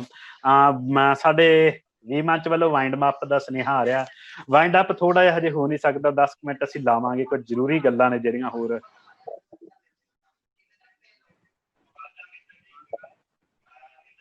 ਓਕੇ। ਸੋ ਦੋਸਤੋ ਤਕਨੀਕੀ ਸਮੱਸਿਆ ਆ ਰਹੀ ਆ ਮੌਸਮ ਕਰਕੇ, ਸਾਨੂੰ ਅੱਜ ਵਾਈਂਡ ਅਪ ਕਰਨਾ ਪੈਣਾ। ਕੁਝ ਗੱਲਾਂ ਨੇ ਜਿਹੜੀਆਂ ਇੱਕ ਦੋ ਰਹਿ ਗਈਆਂ ਸੀ। ਅਨੀਤਾ ਜੀ ਦਾ ਰਵਨੀਤ ਜੀ ਪਾਕਿਸਤਾਨ ਦੇ ਵਿੱਚ ਜਾ ਕੇ ਆਏ ਨੇ, ਫੋਕ ਸਰਚ ਅਕੈਡਮੀ ਦੇ ਵਿੱਚ ਕੰਮ ਕੀਤਾ ਇਹਨਾਂ ਨੇ। ਪਾਕਿਸਤਾਨ ਇੱਕ ਗੇੜਾ ਕੱਢ ਕੇ ਆਏ, ਹਿੰਦੁਸਤਾਨ ਔਰ ਪਾਕਿਸਤਾਨ ਦੇ ਸੰਬੰਧਾਂ ਤੇ ਕੀ ਪ੍ਰਭਾਵ ਪਏ 1947 ਤੋਂ ਬਾਅਦ, ਇਸ ਪਾਸੇ ਵੀ ਇਹਨਾਂ ਦਾ ਖੂਬਸੂਰਤ ਕੰਮ ਆ। ਔਰ ਰੰਗਮੰਚ ਦੇ ਨਾਲ ਇਸ ਤਰ੍ਹਾਂ ਦੇ ਵੀ ਇਹਨਾਂ ਦੇ ਜੀਵਨ ਦੇ ਅਭਿਆਸ ਵਿੱਚੋਂ ਲੰਘੀਆਂ ਗੱਲਾਂ। ਸੋ ਮੈਡਮ ਮੈਂ ਇਹ ਪੁੱਛਣਾ ਚਾਹੁੰਦਾ ਕਿ ਉਹ ਕਿਸ ਤਰ੍ਹਾਂ ਦਾ ਤਜਰਬਾ ਰਿਹਾ ਪਾਕਿਸਤਾਨ ਦੇ ਵਿੱਚ ਜਾ ਕੇ, ਕਿਉਂਕਿ 47 ਦਾ ਜਿਹੜਾ ਦਰਦ ਆ ਉਹ ਅਸੀਂ ਪੰਜਾਬੀਆਂ ਨੇ ਬਹੁਤ ਹੰਡਾਇਆ। ਔਰ ਉਹ ਕਿਸ ਤਰ੍ਹਾਂ ਦੇ ਅਨੁਭਵ ਸੀ ਤੁਹਾਡੇ ਉਸ ਬਾਰੇ, ਥੋੜਾ ਸੰਖੇਪ ਵਿੱਚ, ਇਸ ਤੋਂ ਬਾਅਦ ਆਪਾਂ। ਹਾਂਜੀ, ਪਾਕਿਸਤਾਨ ਵਿੱਚ ਜਾ ਕੇ ਮੈਨੂੰ ਇੰਨਾ ਕੁ ਮਜ਼ਾ ਆਇਆ ਕਿ ਮੈਂ ਸਾਰਾ ਵਰਲਡ ਤਕਰੀਬਨ ਘੁੰਮ ਚੁੱਕੀ ਹਾਂ, ਪਰ ਜੋ ਮਜ਼ਾ ਪਾਕਿਸਤਾਨ ਦੇ ਵਿੱਚ ਜਾ ਕੇ ਆਇਆ ਨਾ, ਮੈਨੂੰ ਉਹ ਕਿਤੇ ਵੀ ਜਾ ਕੇ ਨਹੀਂ ਆਇਆ। ਵੀ ਲੋਕਾਂ ਦੇ ਵਿੱਚ ਕੋਈ ਭੇਦਭਾਵ ਨਹੀਂ, ਕੋਈ ਕੁਛ ਨਹੀਂ। ਤੇ ਮੈਂ ਜਦੋਂ ਹਿਊਮਨ ਰਾਈਟਸ ਦੇ ਆਫਿਸ ਦੇ ਵਿੱਚ ਅਸੀਂ ਸਾਰੇ ਪਹੁੰਚੇ, ਸਾਡੇ 16 ਮੈਂਬਰ ਸੀਗੇ ਆਲ ਓਵਰ ਇੰਡੀਆ ਤੋਂ, ਅਸੀਂ 16 ਮੈਂਬਰਸ ਗਏ ਸੀ ਉੱਥੇ ਜਾ ਕੇ ਉਹਨਾਂ ਨੇ ਜਦੋਂ ਮੈਨੂੰ ਕਿਹਾ ਵੀ ਤੁਹਾਨੂੰ ਤਾਂ 2 ਸ਼ਬਦ ਬੋਲਣੇ ਪੈਣਗੇ, ਮੈਂ ਕਹਾਂ ਜੀ ਹੁਣ ਮੈਂ ਕੀ ਬੋਲਾਂਗੀ, ਮੈਨੂੰ ਤਾਂ ਖੜਾ ਕਰਤਾ ਮਾਈਕ ਦੇ ਅੱਗੇ। ਜਦੋਂ ਮੈਂ ਮਾਈਕ ਦੇ ਅੱਗੇ ਪਹੁੰਚੀ ਤੇ ਮੈਂ ਕੋਈ ਤਿਆਰੀ ਨਹੀਂ ਸੀ, ਮੈਂ ਪੂਰੀ ਬਾਰੇ ਕੀ ਕਹਿੰਦੀ ਸੀ, ਮੈਨੂੰ ਕਿਵੇਂ ਹੋਇਆ। ਫਿਰ ਮੈਂ ਆਪਣੇ ਕੱਪੜਿਆਂ ਤੇ ਲੈ ਆਈ ਦੀ ਐਗਜ਼ੀਬਿਸ਼ਨਸ ਲੱਗਦੀਆਂ ਨੇ, ਅਸੀਂ ਪਾਕਿਸਤਾਨ ਦੇ ਕੱਪੜੇ ਪਾਉਂਦੇ ਹਾਂ। ਹੁਣ ਸਾਰੀਆਂ ਗੱਲਾਂ ਕਰ ਲਈਆਂ ਵੀ ਵਪਾਰ ਸੇਮ ਨੇ, ਫਸਲਾਂ ਸੇਮ ਨੇ, ਸਾਰੀਆਂ ਗੱਲਾਂ ਕਰਕੇ ਮੈਂ ਕਿਹਾ ਹੁਣ ਇਹਨੂੰ ਮੈਂ ਬਾਈਂਡ ਅਪ ਕਿਵੇਂ ਕਰਾਂ। ਮੈਂ ਆਪਣੇ ਪ੍ਰੈਜ਼ੈਂਸ ਆਫ ਮਾਈਂਡ ਬਹੁਤ ਜ਼ਰੂਰੀ ਹੈ। ਤੇ ਮੈਂ ਇੱਕਦਮ ਯਾਦ ਆਇਆ ਕਿ ਮੈਂ 10th ਕਲਾਸ ਦੇ ਵਿੱਚ ਪੋਇਮ ਬੋਲੀ ਸੀ। ਮੈਂ ਫਟਾਫਟ ਜੀ ਉਹ ਪੋਇਮ ਸੁਣਾਤੀ। ਉਹ ਮਜ਼ਹਬ ਦੀ ਬਸਤੀ ਦੇ ਮਜਬੂਰ ਬੰਦੇ, ਉਹ ਹੋਣੀ ਤੇ ਕਿਸਮਤ ਦੇ ਮਖਮੂਰ ਬੰਦੇ, ਤੂੰ ਅੱਜ ਹੋਰ ਦਾ ਹੋਰ ਹੀ ਬਣ ਗਿਆ ਏ, ਤੈਨੂੰ ਕੀ ਬਣਾਇਆ ਸੀ ਤੂੰ ਕੀ ਬਣ ਗਿਆ ਏ। ਤੇਰਾ ਦਿਲ ਸੀ ਫੁੱਲਾਂ ਤੋਂ ਨਾਜ਼ੁਕ ਬਣਾਇਆ ਤੇ ਦਰਦਾਂ ਦਾ ਅਹਿਸਾਸ ਕਰਨਾ ਸਿਖਾਇਆ। ਤੇਰੇ ਨਾਲ ਗੰਢਿਆ ਸੀ ਪਿਆਰ ਦਾ ਰਿਸ਼ਤਾ, ਕਰਨ ਲੱਗਾ ਰਸ਼ਕ ਹਰ ਇੱਕ ਫਰਿਸ਼ਤਾ। ਤੂੰ ਮਜ਼ਲੂਮਾਂ ਮਾਸੂਮਾਂ ਨੂੰ ਐਵੇਂ ਸਤਾਵੇਂ, ਉਹਨਾਂ ਉੱਤੇ ਝੂਠੇ ਤੋਂ ਇਲਜ਼ਾਮ ਲਾਵੇਂ। ਮੇਰਾ ਨਾਮ ਲੈ ਕੇ ਤੂੰ ਪੀਵੇਂ ਪਿਲਾਵੇਂ, ਮੇਰਾ ਨਾਮ ਲੈ ਕੇ ਤੂੰ ਦੇਵੇਂ ਦਵਾਵੇਂ। ਮੇਰੇ ਘਰ ਨਹੀਂ ਹੈ ਤੇ ਵੱਡੀਆਂ ਦੀ ਮੈਨੂੰ ਕੋਈ ਲੋੜ ਨਹੀਂ ਹੈ। ਪਾਪ ਕਰਨ ਤੋਂ ਤੂੰ ਬਾਜ਼ ਆ ਜਾ, ਝੂਠਾਂ ਫਰੇਬਾਂ ਤੋਂ ਤੂੰ ਬਾਜ਼ ਆ ਜਾ। ਗਰੀਬਾਂ ਮੁਤਾਜਾ ਨੂੰ ਤੂੰ ਗੱਲ ਲਾ ਲੈ, ਅਨਾਥਾਂ ਯਤੀਮਾਂ ਨੂੰ ਤੂੰ ਗੱਲ ਲਾ ਲੈ। ਬਿਗੜੀ ਦਸ਼ਾ ਨੂੰ ਅਜੇ ਵੀ ਬਣਾ ਲੈ ਤੇ ਡੁੱਲੇ ਹੋਏ ਬੇਰਾਂ ਨੂੰ ਝੋਲੀ ਚ ਪਾ ਲੈ। ਮੰਦਰ ਦੀ ਟੱਲੀ ਵਜਾ ਨਾ ਵਜਾ ਤੂੰ, ਗੁਰਦੁਆਰੇ ਚ ਮੱਥੇ ਕਸਾ ਨਾ ਕਸਾ ਤੂੰ। ਐ ਪਰ ਇੱਕ ਦਿਲ ਇਨਸਾਨੀ ਉਹ ਨਾ ਦੁਖਾ ਤੂੰ। ਖੁਦਾਈ ਦੇ ਵਿੱਚ ਬਸੇਰਾ ਹੈ ਮੇਰਾ, ਤੂੰ ਦੁਨੀਆ ਦਾ ਬਣ ਜਾ ਮੈਂ ਬਣ ਜਾਗਾ ਤੇਰਾ। ਮੈਂ ਇਹ ਪੋਇਮ ਬੋਲੀ, ਉੱਥੇ 1100 ਮੈਂਬਰ ਸੀ, ਉਹ ਵੀ ਰੋ ਰਹੇ ਸੀ ਤੇ ਮੈਂ ਵੀ ਫੁੱਟ ਕੇ ਰੋ ਰਹੀ ਸੀ। Thank you so much. ਬਹੁਤ ਖੂਬਸੂਰਤ ਰਵਨੀਤ ਜੀ। ਇੱਕ ਕਲਾਕਾਰ ਦਾ ਸ਼ਾਇਰੀ ਕਰਨਾ, ਡਾਂਸ ਕਰਨਾ, ਰੰਗਮੰਚ ਕਰਨਾ, ਫਿਲਮ ਲਾਈਨ 'ਚ ਜਾਣਾ, ਆਪਣੇ ਆਪ 'ਚ ਬਹੁਤ ਕਮਾਲ ਦੀਆਂ ਗੱਲਾਂ ਨੇ। ਪਰ ਸਮੱਸਿਆ ਅੱਜ ਇਹ ਆ ਰਹੀ ਹੈ ਕਿ ਤਕਨੀਕੀ ਸਮੱਸਿਆ ਕਰਕੇ ਸਾਡਾ ਸਭ ਕੁਝ ਗੱਲ ਪਹੁੰਚ ਨਹੀਂ ਰਹੀ ਤੁਹਾਡੇ ਤੱਕ। ਇਹ ਸਮਾਂ ਜਿਹੜਾ ਹਮੇਸ਼ਾ ਆਏ ਨਹੀਂ ਰਹਿਣਾ ਗਾ, ਅਸੀਂ ਹਮੇਸ਼ਾ ਆਨਲਾਈਨ ਵੀ ਨਹੀਂ ਰਹਿਣਾ, ਹਨਾ। ਤੁਹਾਨੂੰ ਦੇਖ ਕੇ ਮੈਨੂੰ ਇੱਕ ਸ਼ੇਰ ਯਾਦ ਆ ਗਿਆ ਕਿ ਕਹਿੰਦਾ ਵੀ ਬੜਾ ਹੀ ਉਡੀਕਾਂਗਾ ਖਿੜੀ ਫੁੱਲਾਂ ਦੀ ਰੁੱਤੇ ਤੈਨੂੰ, ਬੜਾ ਹੀ ਉਡੀਕਾਂਗਾ ਖਿੜੀ ਫੁੱਲਾਂ ਦੀ ਰੁੱਤ ਤੇ ਤੈਨੂੰ, ਆਉਣਾ ਤੂੰ ਨਹੀਂ ਤੇ ਸੁਨੇਹਾ ਮੈਥੋਂ ਘੱਲ ਨਹੀਂ ਹੋਣਾ। ਸੋ ਇਹ ਜ਼ਿੰਦਗੀ ਦਾ ਦਸਤੂਰ ਆ ਕਿ ਜੱਗ ਜਿਉਂਦਿਆਂ ਦੇ ਮੇਲੇ ਹਨਾ, ਕਈ ਵਾਰੀ ਅਸੀਂ ਮਿਲਦੇ ਹਾਂ ਕੁਝ ਸਮੇਂ ਲਈ, ਪਰ ਕਈ ਸਾਲ ਨਹੀਂ ਮਿਲਦੇ, ਜ਼ਿੰਦਗੀ ਦੇ ਰੁਝੇਵਿਆਂ 'ਚ ਉਲਝ ਜਾਂਦੇ ਹਾਂ, ਫੇਰ ਮਿਲਣ ਦਾ ਵਾਅਦਾ ਕਰਕੇ। ਅੱਜ ਵੀ ਅਸੀਂ ਸਾਥੀਓ ਫੇਰ ਮਿਲਣ ਦਾ ਵਾਅਦਾ ਕਰਕੇ ਵਿਦਾ ਹੋ ਰਿਹਾ। ਬਹੁਤ ਸਾਰੇ ਸਾਥੀਆਂ ਦੇ ਕਮੈਂਟ ਆਏ ਨੇ ਮੈਡਮ ਦੀ ਪੇਸ਼ਕਾਰੀ ਬਾਰੇ। ਤਕਨੀਕੀ ਸਮੱਸਿਆ ਕਰਕੇ ਮੈਂ ਉਹਨਾਂ ਦੇ ਨਾਮ ਲੈਣ ਦੇ ਦਿਲੋਂ ਮੁਆਫੀ ਚਾਹੁੰਦਾ। ਤੁਹਾਡਾ ਸਾਰਿਆਂ ਦਾ ਧੰਨਵਾਦ। ਮੇਰੇ ਬਾਰੇ ਵੀ ਬਹੁਤ ਸਾਰੇ ਸਾਥੀਆਂ ਨੇ ਟਿੱਪਣੀਆਂ ਕੀਤੀਆਂ, ਤੁਹਾਡਾ ਸਾਰਿਆਂ ਦਾ ਧੰਨਵਾਦ।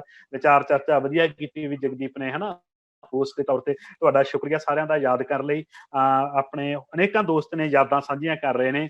ਸੋ ਦੋਸਤੋ ਮੁਆਫੀ ਚਾਹੁੰਦੇ ਹਾਂ ਕਿ ਅੱਜ ਤਕਨੀਕੀ ਸਮੱਸਿਆ ਆ ਗਈ, ਹੋਰ ਢੇਰ ਸਾਰੀਆਂ ਗੱਲਾਂ ਕਰਨੀਆਂ ਚਾਹੁੰਦੇ ਸੀ। ਤੁਹਾਡਾ ਮੈਡਮ ਰਵਨੀਤ ਮੈਡਮ ਬਹੁਤ ਬਹੁਤ ਧੰਨਵਾਦ, ਤੁਸੀਂ ਬਹੁਤ ਕਮਾਲ ਦੇ ਆਰਟਿਸਟ ਹੋ। ਮੈਂ ਸਲਾਮ ਕਰਦੇ ਹਾਂ ਤੁਹਾਨੂੰ। ਪਹਿਲੀ ਵਾਰ ਤੁਹਾਡਾ ਕੰਮ ਦੇਖਿਆ, ਤੁਹਾਨੂੰ ਮਿਲੇ, ਮੈਨੂੰ ਖੁਸ਼ੀ ਹੈ ਕਿ ਸਾਡੇ ਪੰਜਾਬੀ ਰੰਗਮੰਚ ਵਿੱਚ, ਸਾਡੀ ਫਿਲਮ ਲਾਈਨ ਦੇ ਵਿੱਚ ਇਸ ਤਰ੍ਹਾਂ ਦੇ ਜ਼ਹੀਨ ਕਲਾਕਾਰ ਨੇ। ਢੇਰ ਸਾਰੀਆਂ ਦੁਆਵਾਂ, ਜਿਉਂਦੇ ਵਸਦੇ ਰਹੋ, ਰੱਬ ਹੋਰ ਮਿਹਨਤਾਂ ਨੂੰ ਬੂਰ ਪਾਵੇ। Thank you so much, thank you.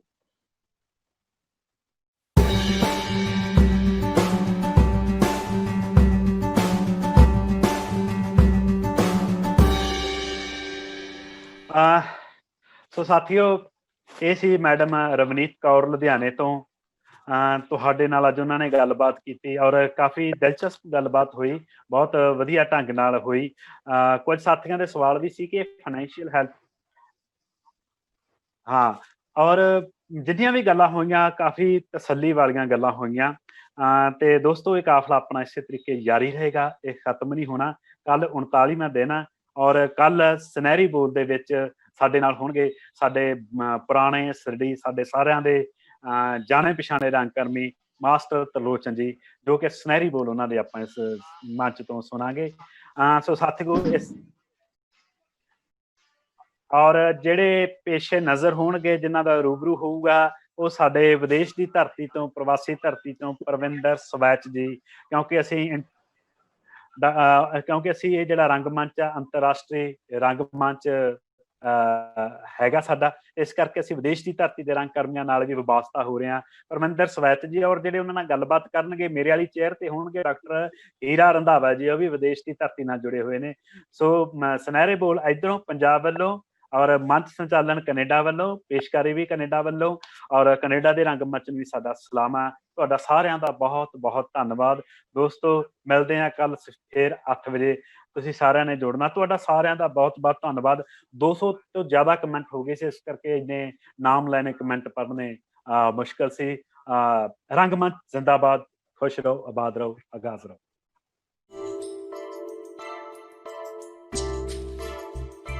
तेरे वगदे सड़क सरां, तेरे वगदे सड़क सरां, असीं बस